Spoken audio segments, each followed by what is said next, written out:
ಹರಿ ಓಂ ಶ್ರೀ ಗುರುಭ್ಯೋ ನಮಃ ಪರಮಗುರುಭ್ಯೋ ನಮಃ. ಶ್ರೀಮದಾನಂದತೀರ್ಥ ಭಗವತ್ಪಾದಾಚಾರ್ಯ ಗುರುಭ್ಯೋ ನಮಃ. ಯಂ ಬ್ರಹ್ಮಾ ವರುಣೇಂದ್ರ ರುದ್ರಮರುತಃ ಸ್ತುನ್ವಂತಿ ದಿವೈಸ್ತವೈಃ ವೇದೈಃ ಸಾಂಗಪದಕ್ರಮೋಪನಿಷದೈಃ ಗಾಯಂತಿ ಯಂ ಸಾಮಗಾಂ ಧ್ಯಾನಾವಸ್ಥಿತ ತದ್ಗತೇನ ಮನಸಾ ಪಶ್ಯಂತಿ ಯಂ ಯೋಗಿನೋ ಯಸ್ಯಾಂತಂ ನ ವಿದುಃಸುರಾಸುರಗಣಾಃ ದೇವಾಯ ತಸ್ಮೈ ನಮಃ. ಭವತಿ ಯದನುಭಾವಾದೇಡಮೂಕೋऽಪಿ ವಗ್ಮಿ ಜಡಮತಿರಪಿ ಜಂತುರ್ಜಾಯತೆ ಪ್ರಾಜ್ಞಮೌಲಿಃ ಸಕಲವಚನಚೇತೋ ದೇವತಾ ಭಾರತೀ ಸಾ ಮಮ ವಚಸಿ ನಿಧತ್ತಾಂ ಸನ್ನಿಧಿಂ ಮಾನಸೇ ಚ. ನೌಮಿ ನ್ಯಾಯಸುಧಾದಿಕೃಜ್ಜಯಮುನೀನ್ನ ಶ್ರೀಪಾಡರಾಸನ್ಮನಿಂ ವ್ಯಾಸಾರ್ಯಾನ್ನ ವಿವಿಧಾಗಮಾಬ್ಧವಿಹಿರಾನ್ ಶ್ರೀವಾಡಿರಾಜಾನಪಿ ವಂದೇ ಹಂಸವರಾನ್ನ ರಘುತ್ತಮ ಗುರುಂ ವೈದಗ್ಧವಾರಾಂ ನಿಧಿ.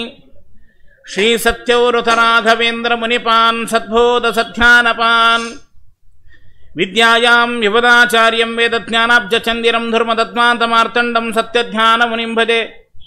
ಸತ್ಯಾಭಿಜ್ಞಕರಾಬ್ಜೋತ್ಥಾನ್ ಪಂಚಾಶದ್ವರ್ಷಪೂಜಕಾನ್ ಸತ್ಯಪ್ರಮೋದತೀರ್ಥಾರ್ಯಾನ್ ನೌಮಿ ನ್ಯಾಯಸುಧಾರತಾನ್. ಸತ್ಯಾತ್ಮತೀರ್ಥಸಮಾರಂಭಾಂ ಸತ್ಯನಾಥಾದಿಮಧ್ಯಗಾಂ ಸರ್ವಜ್ಞಾಚಾರ್ಯಪರ್ಯಂತಾಂ ವಂದೇ ಗುರುಪರಂಪರಾಂ. ಆಗತಾದಿತ್ರಿಕಾಲಜ್ಞಂ ಆಗಮಾರ್ಥವಿಶಾರದಂ ತ್ಯಾಗಭೋಗಸಮಾಯುಕ್ತಂ ಭಾಗಣ್ಣಾರ್ಯಂ ಗುರುಂ ಭಜೆ. ಹರಿ ಓಂ. ಆಪಾದಮೂಲಿಪರ್ಯಂತಂ ಗುರುಣಾಂ ಆಕೃತಿಂ ಸ್ಮರೇತ್ ತೇನ ವಿಘ್ನಾಃ ಪ್ರಣಶ್ಯಂತಿ ಸಿದ್ಧ್ಯಂತಿ ಚ ಮನೋರಥಾಃ. ಮಹಾನುಭಾವರಾಗಿರ್ತಕ್ಕಂತಹ ದಾಸ ಸಾಹಿತ್ಯದಲ್ಲಿ ದಾಸಚತುಷ್ಟಯರಲ್ಲಿ ವಿಶಿಷ್ಟರೆನಿಸಿಕೊಂಡಿರತಕ್ಕಂತಹ ಮಹಾನುಭಾವರು ಗೋಪಾಲದಾಸರು. ಗೋಪಾಲದಾಸರ ಮಹಿಮೆ ಎಂಥದ್ದು ಅಂದರೆ, ಇದೇ ದಾಸ ಸಾಹಿತ್ಯದ ಚತುಷ್ಟಯರಲ್ಲಿ ಒಬ್ಬರಾಗಿರ್ತಕ್ಕಂತಹ ಜಗನ್ನಾಥದಾಸರಂತಹ ಮಹನೀಯರನ್ನು ಈ ಪ್ರಪಂಚಕ್ಕೆ ಕೊಟ್ಟಿರ್ತಕ್ಕಂತಹ ಮಹಾನುಭಾವರು. ಪುರಂದರದಾಸರು ಸಾಕ್ಷಾತ್ ವಿಜಯದಾಸರು, ಗೋಪಾಲದಾಸರ ಗುರುಗಳು ವಿಜಯದಾಸರು. ಗೋಪಾಲದಾಸರ ನಂತರ ಅವರ ವಿಶೇಷವಾಗಿರ್ತಕ್ಕಂತಹ ಕಾರ್ಯವನ್ನು ನೆರವೇರಿಸಿರ್ತಕ್ಕಂತಹ ಮಹಾನುಭಾವರು ಜಗನ್ನಾಥದಾಸರು. ಬಹಳ ದೊಡ್ಡದಾಗಿರ್ತಕ್ಕಂತಹ ದಾಸ ಸಾಹಿತ್ಯದಲ್ಲಿ ತಮ್ಮದೇ ಆಗಿರ್ತಕ್ಕಂತಹ ಒಂದು ಹೆಗ್ಗುರುತನ್ನು ಸ್ಥಾಪಿಸಿರ್ತಕ್ಕಂತಹ ಮಹಾನುಭಾವರು ಗೋಪಾಲದಾಸರು. ಗೋಪಾಲದಾಸರ ಕೃತಿಗಳು, ಗೋಪಾಲದಾಸರ ಸುಳಾದಿಗಳು, ಗೋಪಾಲದಾಸರ ವಿಶೇಷವಾಗಿರ್ತಕ್ಕಂತಹ ಊಘಾಭೋಗಗಳು ನಾವು ಚಿಂತನೆಯನ್ನು ಮಾಡ್ತಾ ಇದ್ವಿ. ಎಷ್ಟು ಅದ್ಭುತವಾಗಿರ್ತಕ್ಕಂತಹ ಪದಪ್ರಯೋಗಗಳನ್ನು ಗೋಪಾಲದಾಸರ ಆ ಕವಿತಾ ಪ್ರೌಢಿಮೆ ಹೇಗಿತ್ತು ಅಂತಕ್ಕಂಥದ್ದನ್ನು ಸುಮಾರು ದಿನಗಳಿಂದ ನಾವು ಅವಲೋಕನವನ್ನು ಮಾಡ್ತಾ ಇದ್ದೀವಿ ಗೋಪಾಲದಾಸರ ಕೃತಿಗಳ ಕುರಿತು. ಅವರ ಹೆಸರೇ ಇಷ್ಟೇ, ಭಕ್ತಿಯಲ್ಲಿ ಭಾಗಣ್ಣ ಅಂತ ಕರೀತಾರೆ. ದೇವರ ಮೇಲೆ ಹೇಗೆ ವಿಶ್ವಾಸ ಇಡಬೇಕು, ದೇವರಲ್ಲಿ ಹೇಗೆ ಭಕ್ತಿ ಮಾಡಬೇಕು, ಭಕ್ತಿ ಮಾಡಿದ್ದಕ್ಕಾಗಿ ಭಗವಂತ ಹೇಗೆ ಫಲ ಕೊಡ್ತಾನೆ, ರಕ್ಷತೆ ಇತ್ತೇ ವಿಶ್ವಾಸ, ಅದಕ್ಕೆ ಬೇರೆ ಯಾರೂ ನಿದರ್ಶನ ಬೇಡ, ನಾನೇ ನಿದರ್ಶನ ಅಂತ ಸಾಕ್ಷಾತ್ ಗೋಪಾಲದಾಸರು ಹೆಜ್ಜೆ ಹೆಜ್ಜೆಗೂ ತೋರಿಸಿಕೊಂಡಿರ್ತಕ್ಕಂತಹ ಆ ವಿಶೇಷವಾಗಿರ್ತಕ್ಕಂತಹ ಅವರ ಜೀವನ ಚರಿತ್ರೆಯೇ ನಮಗೆ ಒಂದು ದೊಡ್ಡದಾಗಿರ್ತಕ್ಕಂತಹ ಮಾರ್ಗದರ್ಶನ. ಗೋಪಾಲದಾಸರ ಜೀವನ ಚರಿತ್ರೆಯನ್ನು ನೋಡ್ತಕ್ಕಂತಹ ಸಂದರ್ಭದಲ್ಲಿ ಎಲ್ಲ ದಾಸ ಸಾಹಿತ್ಯದ ತವರೂರಾಗಿರ್ತಕ್ಕಂತಹ ರಾಯಚೂರು ಪ್ರಾಂತ, ದೇವದುರ್ಗ ತಾಲೂಕಿನ ಮಸೂರುಕಲ್ಲು ಎಂಬಿರತಕ್ಕಂತಹ ಗ್ರಾಮದಲ್ಲಿ ವಿಶೇಷವಾಗಿ ಅವರ ತಂದೆ ಹೆಸರು ಮುರಾರಿರಾಯ್ ಅಂತ ಹೇಳಿ, ಅವರ ತಾಯಿ ಹೆಸರು ವೆಂಕಮ್ಮ ಅಂತ ಹೇಳಿ, ಇಬ್ಬರು ದಂಪತಿಗಳ ಉದರದಲ್ಲಿ ಅವರದು ಹರಿತಸ್ ಗೋತ್ರ. ಶಾಲಿವಾರಸಕ್ಕೆ 1640 ಅಂದರೆ ಕ್ರಿಸ್ತಶಕ 1717ನೇ ಇಸ್ವಿಯಲ್ಲಿ ಗೋಪಾಲದಾಸರ ಅವತಾರವಾಗ್ತದೆ. ನೋಡಿ, ವಿಶಿಷ್ಟವಾಗಿರ್ತಕ್ಕಂತಹ ಗೋಪಾಲದಾಸರು ಮುಂದೆ ಅವರ ಮನೆತನಕ್ಕೆ ಬಂದಿರತಕ್ಕಂಥದ್ದು 4 ಜನ ಮಕ್ಕಳಿರ್ತಾರೆ. ಪ್ರಧಾನವಾಗಿ ಗೋಪಾಲದಾಸರು, ಅನಂತರದಲ್ಲಿ ಇವರ 3 ಜನ ತಮ್ಮಂದರು. ಆದರೆ ದೊಡ್ಡ ದೊಡ್ಡ ಮಹನೀಯರು ಈ ನಮ್ಮ ಸಾರಸ್ವತ ಪ್ರಪಂಚಕ್ಕೆ ಭಗವಂತನ ವಿಶೇಷವಾದ ಅನುಗ್ರಹವನ್ನು ಮಾಡುವುದಕ್ಕಾಗಿ ದೇವರು ಅವರವರ ಜೀವನದಲ್ಲಿ ಒಂದೊಂದು ಘಟನೆಗಳನ್ನು ನಡೆಸ್ತಾನೆ. ಅದನ್ನು ಕೇವಲ ನಿಮಿತ್ತ ಮಾಡಿದ ಪರಮಾತ್ಮ. ಇಥಂಚ ಈ ಮುರಾರಿ ರಾಯ್ ಅವರ ತಂದೆ ಅಥವಾ ಅವರ ತಂದೆ ಶ್ರೀಮಂತರಾಗಿರಬಹುದು. ಆದರೆ ಮುರಾರಿ ರಾಯ್ ಮತ್ತು ವಿಶೇಷವಾಗಿರ್ತಕ್ಕಂತಹ ವೆಂಕಮ್ಮ ಇವರಿಗೆ ಕಡು ದಾರಿದ್ರ್ಯ ಬಂದಿರತಕ್ಕಂತಹ ಪ್ರಸಂಗದಲ್ಲೇ ಇಷ್ಟು ಮಕ್ಕಳು ಹುಟ್ಟಿದ್ದು. ಎಲ್ಲಿ ಬಡತನ ಇದೆಯೋ ಅಲ್ಲಿ ಮಕ್ಕಳು ಜಾಸ್ತಿ ಅಂತ ಹಿಂದಿನ ಕಾಲದಿಂದಲೂ ಬಂದಿರತಕ್ಕಂಥದ್ದು. ಹೀಗಾಗಿ ಎಂತಹ ಪರಿಸ್ಥಿತಿ ಅಂದರೆ ಚಿಕ್ಕ ವಯಸ್ಸಿನಲ್ಲಿನೇ ಮುರಾರಿ ರಾಯ್ ಅಂದರೆ ಸಾಕ್ಷಾತ್ ಗೋಪಾಲದಾಸರ ತಂದೆಯೂ ಸಹಿತ ಹೋಗಿಬಿಡ್ತಾರೆ. ಹೋಗಿಬಿಟ್ಟಾಗ ಅನಾಥರಾಗಿರ್ತಕ್ಕಂತಹ ಈ 4 ಮಕ್ಕಳನ್ನು ತೆಗೆದುಕೊಂಡು ವೆಂಕಮ್ಮ ಇಷ್ಟು ಕಷ್ಟಪಟ್ಟಿದ್ದಾರೆ ಅಂತಂದರೆ ನಾವು ವಿಶೇಷವಾಗಿರ್ತಕ್ಕಂತಹ ಭಾಗವತದಲ್ಲಿ ಹೇಗೆ ಸುನೀತಿಯ ಕಥೆಯ ವಿಶಿಷ್ಟವಾಗಿ ಕೇಳುತ್ತೇವೋ ಹಾಗೆ ಕಲಿಯುಗದ ಸುನೀತಿಯಂತೆ ಜೀವನವನ್ನು ಪರಿಪಾಲಿಸಿರ್ತಕ್ಕಂಥದ್ದು ಗೋಪಾಲದಾಸರ ತಾಯಿ ಸಾಕ್ಷಾತ್ ವೆಂಕಮ್ಮ. ಅನೇಕ ಕಡೆಗೆ ಸಂಚಾರ ಮಾಡ್ತಾರೆ. ಹಾಗಾದರೆ ಇವರಿಗೆ ಯಾರೂ ಗತಿ ಇಲ್ಲ, ಹಣ ಇಲ್ಲ, ಸಂಪತ್ತಿಲ್ಲ, ಐಶ್ವರ್ಯ ಇಲ್ಲ. ಅವರನ್ನು ತೆಗಳಿದ್ದುಂಟು, ಅವಮಾನ ಮಾಡಿದ್ದುಂಟು, ಯಾರೂ ಕರೆಯದೇ ಇದ್ದದ್ದುಂಟು. ಬಹಳ ಬಡತನ. ಸಂಜೀತನ ಕಾಯಿದ್ದರು ಸಣ್ಣ ಸೌಟಿನ ತುಂಬ, ಗಂಜಿ ಕಾಣದೆ ಬಳಲಿದೇನೋ. ಎಷ್ಟು ದಾರಿದ್ರ್ಯನ ಸಂಜೀತನಕ ಇದ್ರು, ಸಣ್ಣ ಸೌಟಿನ ತುಂಬ ಗಂಜಿ ಕಾಣದೆ ಬಳಲಿದೇನೋ. ಜೀರ್ಣ ಮಲಿನ ವಸ್ತ್ರ ಕಾಣದ ಮನುಜಗೆ. ಇಷ್ಟು ದಾರಿದ್ರ್ಯವನ್ನ ಅನುಭವಿಸಿದರೂ ಸಹಿತ ಅದರ ವೆಂಕಮ್ಮನ ಧೈರ್ಯ ಹೇಗಿತ್ತು ಅಂತಂದರೆ, ಪುರಾಣ ಇತಿಹಾಸಾದಿ ಎಲ್ಲ ಗ್ರಂಥಗಳನ್ನು ಅವಳು ಕೇಳಿರ್ತಕ್ಕಂಥವಳು, ಒಳ್ಳೆಯ ಸತ್ಕುಲ ಪ್ರಸೂತಿಯಾಗಿ ಸಾಧ್ವಿಯಾಗಿ ಬಂದಿರತಕ್ಕಂಥವಳು. ಅವರ ಆಲೋಚನೆ ಮಾಡ್ತಾಳೆ, ಕುಂತಿಗೆ ಈ ಥರ ಸಮಸ್ಯೆ ಬಂದಿತ್ತು ತಾನೆ. ಇಡೀ ಮಹಾಭಾರತದಲ್ಲಿರುವಂತಹ ಧೈರ್ಯ, ಕುಂತಿಗಿರುವ ಧೈರ್ಯ ಪ್ರಪಂಚದಲ್ಲಿ ಯಾರಿಗೂ ಇಲ್ಲ.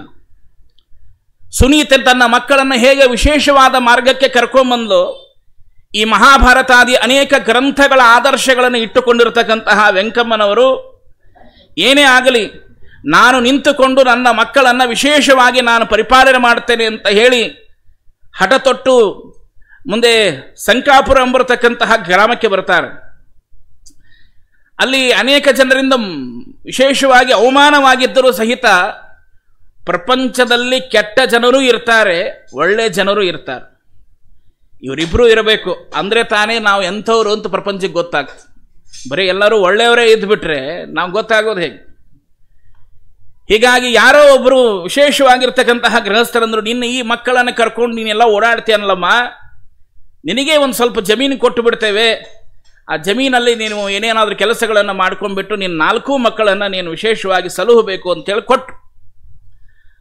ಆದರೆ ಜಮೀನು ಕೊಟ್ಟ ಮೇಲೆ ಬಹಳಷ್ಟು ಕೆಲಸ ಮಾಡಿ ಅಲ್ಲೆಲ್ಲ ಬರುವ ದವಸ ಧಾನ್ಯ, ಅಲ್ಲಿ ಒಂದು ವಿಶೇಷವಾಗಿರ್ತಕ್ಕಂತಹ ಕೆರೆ ಇತ್ತು. ಆ ಕೆರೆಯಿಂದ ನೀರನ್ನು ತೆಗೆದುಕೊಂಡು ಬಂದು ಅಲ್ಲಿ ಅನೇಕ ದವಸ ಧಾನ್ಯಗಳನ್ನು ಗದ್ದೆಯಲ್ಲಿ ವಿಶೇಷವಾಗಿ ಬೆಳೆದು ಇನ್ನೇನು ಫಸಲು ಬಂದು ಎಲ್ಲ ಕೈ ಸೇರಬೇಕು. ಆ ಊರಿನೊಳಗೆ ಒಬ್ಬ ಹಿರಿಯರೊಬ್ಬರು ಇದ್ದರು. ಅವರು ಹಿರಿಯರಂತ ಹೆಸರಿಗೆ ಅಷ್ಟೇ. ಆದರೆ ವೆಂಕಮ್ಮನಿಗೆ ಬಹಳ ತೊಂದರೆ ಕೊಟ್ಬಿಟ್ರು. ಹೀಗಾಗಿ ಅವ್ರು ಹೇಳ್ತಾರೆ, ಈ ಬಂದ ಪದಾರ್ಥಗಳೆಲ್ಲ ನಮಗೆ ಕೊಡಬೇಕು, ನೀವು ಸ್ವೀಕಾರ ಮಾಡಬಾರದು. ಇವ್ರು ಹೇಳ್ತಾಳೆ, ನನ್ನ 4 ಜನರ ಮಕ್ಕಳನ್ನು ತಗೊಂಡು ನಾನು ಓಡಾಡ್ತಾ ಇದ್ದೇನೆ, ಒಂದು ಸಣ್ಣ ಸೌಟ್ ಗಂಜಿ ನಾನು ಕಾಣಲಾರದ ಪರಿಸ್ಥಿತಿಯಲ್ಲಿ ನಾನು ಇದ್ದೇನೆ. ಇಂತಹ ಪರಿಸ್ಥಿತಿಯೊಳಗೆ ನಾವು ಗಂಡ ಇಲ್ಲ, ಇಂತಹ ಪರಿಸ್ಥಿತಿಯಲ್ಲಿ ಹೋಗುವಾಗ ಇಷ್ಟು ಅಂತಃಕರಣ ಕರುಣೆ ಬರ್ತಾ ಇಲ್ವಾ ನಿಮಗೆ? ಧನಲೋಭಿ ಆಗಿರ್ತಕ್ಕಂತಹ ಅಹಂಕಾರದಿಂದ ಬೆನಿತಕ್ಕಂತಹ ವ್ಯಕ್ತಿ ಹೇಳ್ತಾನೆ, ನನಗೆ ಅದು ಯಾವುದು ಕಣ್ಣಿಗೆ ತೋರಿಸ್ತಿಲ್ಲ ಅಂತ. ಕೆಲವು ಥರ ಇರ್ತಾರೆ, ದುರ್ಯೋಧನ ಥರ ಇರ್ತಾರೆ. ಜಾನಾಮಿ ಧರ್ಮಂ ನಚಮಿ ಪ್ರವೃತ್ತಿ, ಜಾನಾಮಿ ಅಧರ್ಮಂ ನಚಮಿ ನಿವೃತ್ತಿ. ಧರ್ಮ ಗೊತ್ತು, ಅದರಲ್ಲಿ ಪ್ರವೃತ್ತಿನೇ ಉಂಟಾಗುವುದಿಲ್ಲ, ಯಾಕಂದ್ರೆ ಆ ಜೀವನ ಯೋಗ್ಯತಾನೇ ಹಂಗಿರ್ತದೆ. ಹೀಗಾಗಿ ಏನಾದರೂ ಅವನ ಮನಸ್ಸು ಕರಗಲಿಲ್ಲ. ಬಹಳ ಚಿಕ್ಕ ಚಿಕ್ಕ ಮಕ್ಕಳು ರೀ. ಗೋಪಾಲದಾಸರಿಗೆ ಒಂದು 4-5 ವರ್ಷ ಇರಬಹುದು ಅನಿಸುತ್ತೆ. ಇವ್ರ ತಮ್ಮಂದ್ರಿಗೆಲ್ಲ 1-2 ಹೀಗೆ ಗೋಪಾಲದಾಸರಿಗೆ ಒಂದು 6 ವರ್ಷ. ಚಿಕ್ಕ ಚಿಕ್ಕ ಮಕ್ಕಳು ಯಾರಿಗಾದ್ರೂ ನೋಡಿದರೆ ಇವತ್ತೇ ಅನಿಸ್ತದೆ, ಮಕ್ಕಳನ್ನ ಕರ್ಕೊಂಬಂದರೆ ಯಾರಿಗಾರು ಪ್ರೀತಿ ವಾತ್ಸಲ್ಯ ಹುಡ್ತದೆ. ಆದರೆ ಎಲ್ಲ ಕಸ್ಕೊಂಡ್ಬಿಟ್ಟ, ಮತ್ತೆ ಏನೂ ಉಳಿಲಿಲ್ಲ. ಉಳಿದೇ ಇದ್ದಾಗ ದೊಡ್ಡವರನ್ನ ಅವಮಾನ ಮಾಡಿದರೆ, ಜ್ಞಾನಿಗಳನ್ನ ಅವಮಾನ ಮಾಡಿದರೆ ಎಂತಹ ಪರಿಸ್ಥಿತಿ ಬರುತ್ತದೆ ಎಂಬುದೇ ಇದಕ್ಕೆ ಪ್ರತ್ಯಕ್ಷ ಸಾಕ್ಷಿ. ಆವಾಗ ಗೋಪಾಲದಾಸರು ಚಿಕ್ಕ ವಯಸ್ಸಿನಲ್ಲಿದ್ದಾಗಲೇ ಮನಸ್ಸಿಗೆ ಬಹಳ ನೋವಾಯಿತು. ನಮ್ಮ ತಾಯಿ ನಮ್ಮನ್ನು 4 ಜನ ಕರ್ಕೊಂಡು ಊರೂರು ಸಂಚಾರ ಮಾಡಿ ಇವತ್ತೇನೋ ಸಿಕ್ಕಿದೆ ಅದನ್ನು ಬಳಸ್ಕೊಂಡು ನಾವು ಜೀವನ ಮಾಡಬೇಕು ಅಂದರೆ ಇವನು ಯಾವನೋ ದುಷ್ಟ ಬಂದು ಹೀಗೆ ಮಾಡ್ತಾ ಇದ್ದಾನಲ್ಲ. ಅದಕ್ಕಾಗಿ ಒಂದು ಮಾತು ಬರ್ತದೆ, ಒಂದು ಏನು ಅಂದರೆ, ದಾರು ಚರ್ಮ ವಿನಿಶ್ವಾಸ ದಹತೆ ಲೋಹ ಪಂಚಕಂ ಸಾಧು ಸಜ್ಜನ ಸಂತಾಪ ಕಿಂ ಆಶ್ಚರ್ಯಂ ಕುಲಕ್ಷಯಂ ಅಂತ ಒಂದು ಮಾತು. ಹೇಗೆ ಅಂದರೆ, ಈ ಕುಂಬಾರ ವಿಶೇಷವಾಗಿರ್ತಕ್ಕಂತಹ ದಾರು ಚರ್ಮವನ್ನು ಹೀಗೆ ಮಾಡಬೇಕಾದರೆ ಅಲ್ಲೇನು ಅಗ್ನಿ ಪ್ರಜ್ವಲಿಸ್ತದೆ, ಎಂತಹ ಲೋಹವನ್ನಿಟ್ಟರೂ ಸಹಿತ ಅಗ್ನಿಗೆ ಅದು ಸುಟ್ಟು ಭಸ್ಮೀಭೂತವಾಗ್ತದೆ. ಹಾಗೆ ಸಾಧು ಸಜ್ಜನರ ಸಂತಾಪ, ಯಾರು ದುಷ್ಟ ಜನ ಇರ್ತಾರಲ್ಲ ಅವರ ಕುಲಕ್ಷಯ ನಾಶವಾಗದೇ ಇರಲಿಕ್ಕಿಲ್ಲ ಅಂತ ಹೇಳಿ ಚಿಕ್ಕ ಮಗು ವಿಶೇಷವಾಗಿ ಗೋಪಾಲದಾಸರು ಬಹಳಷ್ಟು ಮನಸ್ಸಿಗೆ ನೋವಾಗಿ ಶಾಪ ಕೊಡ್ತಾರೆ. ನಮಗೆ ಇಷ್ಟು ತೊಂದರೆಯನ್ನು ಕೊಟ್ಟಿದ್ದೀಯಲ್ಲ ನೀನು, ಹೀಗಾಗಿ ನಿನ್ನ ಕುಲಕ್ಷಯವಾಗಲಿ ಅಂತ ಶಾಪ ಕೊಟ್ಬಿಟ್ಟು. ಆದರೆ ಇವತ್ತಿಗೂ ಸಹಿತ ಆ ಕುಲಕ್ಷಯವಾಗಿರ್ತಕ್ಕಂಥದ್ದು, ಅಲ್ಲಿ ಸಂತಾನವಾಗದೇ ಇರುವಂಥದ್ದು ಆ ಪರಂಪರೆಯನ್ನು ನಾವು ಕಾಣುತ್ತೇವೆ. ಅಷ್ಟು ಮಾತ್ರ ಅಲ್ಲ, ಇನ್ನೂ ಒಂದು ಹೇಳ್ತಾರೆ ಅವರು, ಯಾವ ನೀರನ್ನು ಬಳಸಿಕೊಂಡು ಇವತ್ತು ನಾವೆಲ್ಲ ಮಾಡ್ತಾ ಇರುವಾಗ ನಮ್ಮ ಸಹಕಾರಕ್ಕೆ ಯಾರೂ ಬರದೇ ಇರುವ ಸಂದರ್ಭದಲ್ಲಿ ಕೊನೆಯಲ್ಲಿ ಹೇಳ್ತಾರೆ, ಗೋಪಾಲದಾಸರಂತಹ ಮಹಾನುಭಾವರಿಗೆ ಅವಮಾನವಾಯಿತು, ಯಾರೂ ಬರದೇ ಇರುವಂತಹ ಸಂದರ್ಭದಲ್ಲಿ ಕೊನೆಯಲ್ಲಿ ಇವತ್ತಿಗೂ ಸಹಿತ ಕೆರೆಯಲ್ಲಿ ನೀರೇ ಬರ್ತಾ ಇಲ್ಲ. ಇರುವ ನೀರು, ಇರುವ ಸಂಪತ್ತು, ಇರುವ ಐಶ್ವರ್ಯ ಸಜ್ಜನರ ಉದ್ಧಾರಕ್ಕಾಗಿ ಬಳಸಿಕೊಂಡರೆ ಅದೇ ಗೋಪಾಲದಾಸರು ಮುಂದೆ ಸಂಚಾರ ಮಾಡ್ತಾರೆ, ನಾನಾ ತರಹದ ಬಿಡಾರಗಳನ್ನು ಹಾಕ್ತಾರೆ, ನಾನಾ ಥರ ಕೆರೆ ಪುರಂಗಳನ್ನು ನಿರ್ಮಿಸ್ತಾರೆ, ಎಲ್ಲರಿಗೂ ಆಹಾರ ಪದಾರ್ಥ ಎಲ್ಲವನ್ನೂ ಕೊಡ್ತಾರೆ, ಅದು ಪ್ರಶ್ನೆ ಬೇರೆ. ಆದರೆ ದೊಡ್ಡವರಿಗೆ ನಾವು ಮಾಡಿರ್ತಕ್ಕಂತಹ ಅಪರಾಧ ಕುಲಕ್ಷಯವಾಗುವುದು ಮಾತ್ರ ಅಲ್ಲ, ದೊಡ್ಡ ಬರಗಾಲ ಕ್ಷಾಮ ಬರುವುದಕ್ಕೂ ದೊಡ್ಡ ಕಾರಣವಾಗ್ತದೆ ಅನ್ನುವುದು ಈ ಒಂದು ಮಾತಿನಿಂದ ತಿಳ್ಕೊಳ್ಬೇಕು. ಹಾಗೆ ತಕ್ಷಣದಲ್ಲಿ ವಿಚಾರ ಮಾಡಿ, ಇಷ್ಟೆಲ್ಲ ಕಷ್ಟ ಆದರೂ ಸಹಿತ ತಾಯಿಯಾಗಿರ್ತಕ್ಕಂತಹ ವೆಂಕಮ್ಮ ತನ್ನ ಮಕ್ಕಳಿಗೆ ಮಾತ್ರ ಸದಾಚಾರವನ್ನು ಯಾವತ್ತೂ ಸಹಿತ ನಿರಂತರವಾಗಿ ಹೇಳತಕ್ಕಂಥದ್ದು. ಕೊನೆಗೆ ಒಂದು ದಿವಸ ಅಂತಾಳೆ, ಮೊದಲನೇ ಮಗ ಗೋಪಾಲದಾಸರು ಅವ್ರಿಗೆ ಉಪನಯನ ಆಗಬೇಕು. ಕೊನೆಯಲ್ಲಿ ಯಾರನ್ನೋ ಹೋಗಿ ಕೇಳಿದ್ರು, ನನ್ನ ಮಗನಿಗೆ ಉಪನಯನ ಮಾಡ್ಬೇಕ್ರಿ. ಸರಿ ಆಯಿತು ಅಂತ ಹೇಳಿ ಇವತ್ತೆಲ್ಲ ಹೇಗೆ ಧರ್ಮೋಪನಯನ ಆಗ್ತದೆ ಹಾಗೆ ಗೋಪಾಲದಾಸರ ವಿಶೇಷವಾಗಿರ್ತಕ್ಕಂತಹ ಧರ್ಮೋಪನಯನ ಆಯಿತು. ಅದೇ ಅವರ ಜೀವನದಲ್ಲಿ ಬಂದಿರತಕ್ಕಂತಹ ಒಂದು ದೊಡ್ಡ ಟರ್ನಿಂಗ್ ಪಾಯಿಂಟ್ ಅಂತಾರೆ. ದ್ವಿಜ ಅಂದರೆ ಹುಟ್ಟು, 2 ಹುಟ್ಟು. ತಾಯಿಯ ಗರ್ಭದಲ್ಲಿ ಹುಟ್ಟುವುದು ಒಂದು, ಆದರೆ ಸಂಸ್ಕಾರದಿಂದ ಇನ್ನೊಂದು ಹುಟ್ಟತಕ್ಕಂಥದ್ದಿದೆಯಲ್ಲ, ಉಪನಯನ. ಉಪನೀಯತೆ ಅಸ್ಮಾನ್, ನಮ್ಮನ್ನ ಭಗವಂತನೆಡೆಗೆ, ಶಾಸ್ತ್ರದೆಡೆಗೆ, ಸದಾಚಾರದೆಡೆಗೆ ನಮ್ಮನ್ನ ಹತ್ತಿರ ಕಳೆದುಕೊಂಡು ಹೋಗ್ತಕ್ಕಂಥದ್ದು ಉಪನಯನ. ಇದೊಂದು ಸಂಸ್ಕಾರ, ಇದೊಂದು ಯಾವುದೋ ಕೇವಲ ಪಬ್ಲಿಕ್ ಕಾರ್ಯಕ್ರಮ ಅಂತ ತಿಳ್ಕೋಬಾರ್ದು. ಇವತ್ತು ಉಪನಯನ ಸಂಸ್ಕಾರದ ಮಹತ್ವ ಹೋಗಿದೆ. ಇವತ್ತು ಮುಂಜಾನೆ ಬ್ರಾಹ್ಮಣರು ಎಲ್ಲ ಹೇಳಿ ಅವನಿಗೆ ಆಶೀರ್ವಾದ ಮಾಡಿ, ಅವನು ಭವಾನ್ ಭಿಕ್ಷಾನ್ ದದಾತು ಅಂತಾನೆ ಅವನಿಗೆ ಭಿಕ್ಷೆ ಹಾಕ್ತಾರೆ.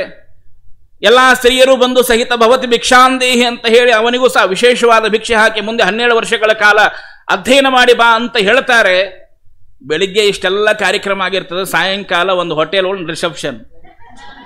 ಆ ಹುಡುಗ ಅಲ್ಲಿ ಹೋಗಿ ಭವತಿ, ಯಾವ ಹೊಟ್ಟೆಯಲ್ಲಿ ಯಾವ ಅನ್ನ ಬೀಳಬಾರದು ಅಂತ ಅನ್ಕೊಂಡಿರ್ತೀವೋ ಹಣೆ ಬಾರಕ್ಕೆ ಅಲ್ಲೇ ಹೋಗ್ತದೆ, ಮುಗಿದು ಹೋಯ್ತು, ಅವತ್ತೇ ಕೃಷ್ಣಾರ್ಪಣ ಮಸ್ತ್.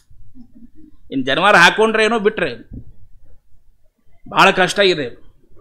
ಉಪನಯನದ ಮಹತ್ವ ಗೊತ್ತಿಲ್ಲ, ವಿವಾಹ ಸಂಸ್ಕಾರದ ಮಹತ್ವ ನಮಗೆ ಇವತ್ತು ಅರಿವಿಲ್ಲ. ಆದರೆ ಒಂದು ಗಾಯತ್ರಿ ಮಂತ್ರದ ಶಕ್ತಿ ಎಂಥದ್ದು ಅಂದರೆ, ಗೋಪಾಲದಾಸರು ಇವತ್ತು ಇಷ್ಟು ದೊಡ್ಡ ಸಿದ್ಧಿ ಪಡೆದುಕೊಂಡವರು, ಎಲ್ಲ ಜನರನ್ನ ಉದ್ಧಾರ ಮಾಡಿರ್ತಕ್ಕಂತಹ ಮಹಾನುಭಾವರು. ಕೇವಲ ನ ಗಾಯತ್ರ್ಯಾ ಪರಂ ಮಂತ್ರಂ ನಮಾತು ಪರದೇವತ, ಗಾಯತ್ರಿ ಮಂತ್ರಕ್ಕಿಂತಲೂ ಮಿಗಿಲಾಗಿರ್ತಕ್ಕಂತಹ ಮಾತ್ರ ಪ್ರಪಂಚದೊಳಗಿಲ್ಲ ಅನ್ನುವುದೇ. ವಿಶೇಷವಾಗಿ ಬ್ರಹ್ಮೋಪದೇಶದಲ್ಲಿ ಗಾಯತ್ರಿ ಮಂತ್ರವನ್ನು ನಿತ್ಯವೂ ಸಹಿತ ಹೇಳಿರ್ತಕ್ಕಂತಹ ಗಾಯತ್ರಿ ಮಂತ್ರದ ಶಕ್ತಿ ಇಡೀ ಅಖಂಡವಾದ ರಾಮಾಯಣ ಗಾಯತ್ರಿ ಮಂತ್ರವನ್ನು ಪ್ರತಿಪಾದಿಸಲ್ಪಡತಕ್ಕಂತಹ 24 ಅಕ್ಷರಗಳು. ಬನ್ನಿ, ನಾನು ಹೇಳಿದ್ದೇನೆ ಅದನ್ನು. ಇಡೀ ರಾಮಾಯಣ ಹೊರಟಿದ್ದು ಗಾಯತ್ರಿ ಮಂತ್ರದ ಅರ್ಥವನ್ನು. ಇಡೀ ಸಮಗ್ರವಾಗಿರ್ತಕ್ಕಂತಹ ಭಾಗವತ ಕಥಾಮೃತ ನಿರೂಪಿಸಲ್ಪಟ್ಟಿದ್ದು ಗಾಯತ್ರಿ ಮಂತ್ರದಿಂದ.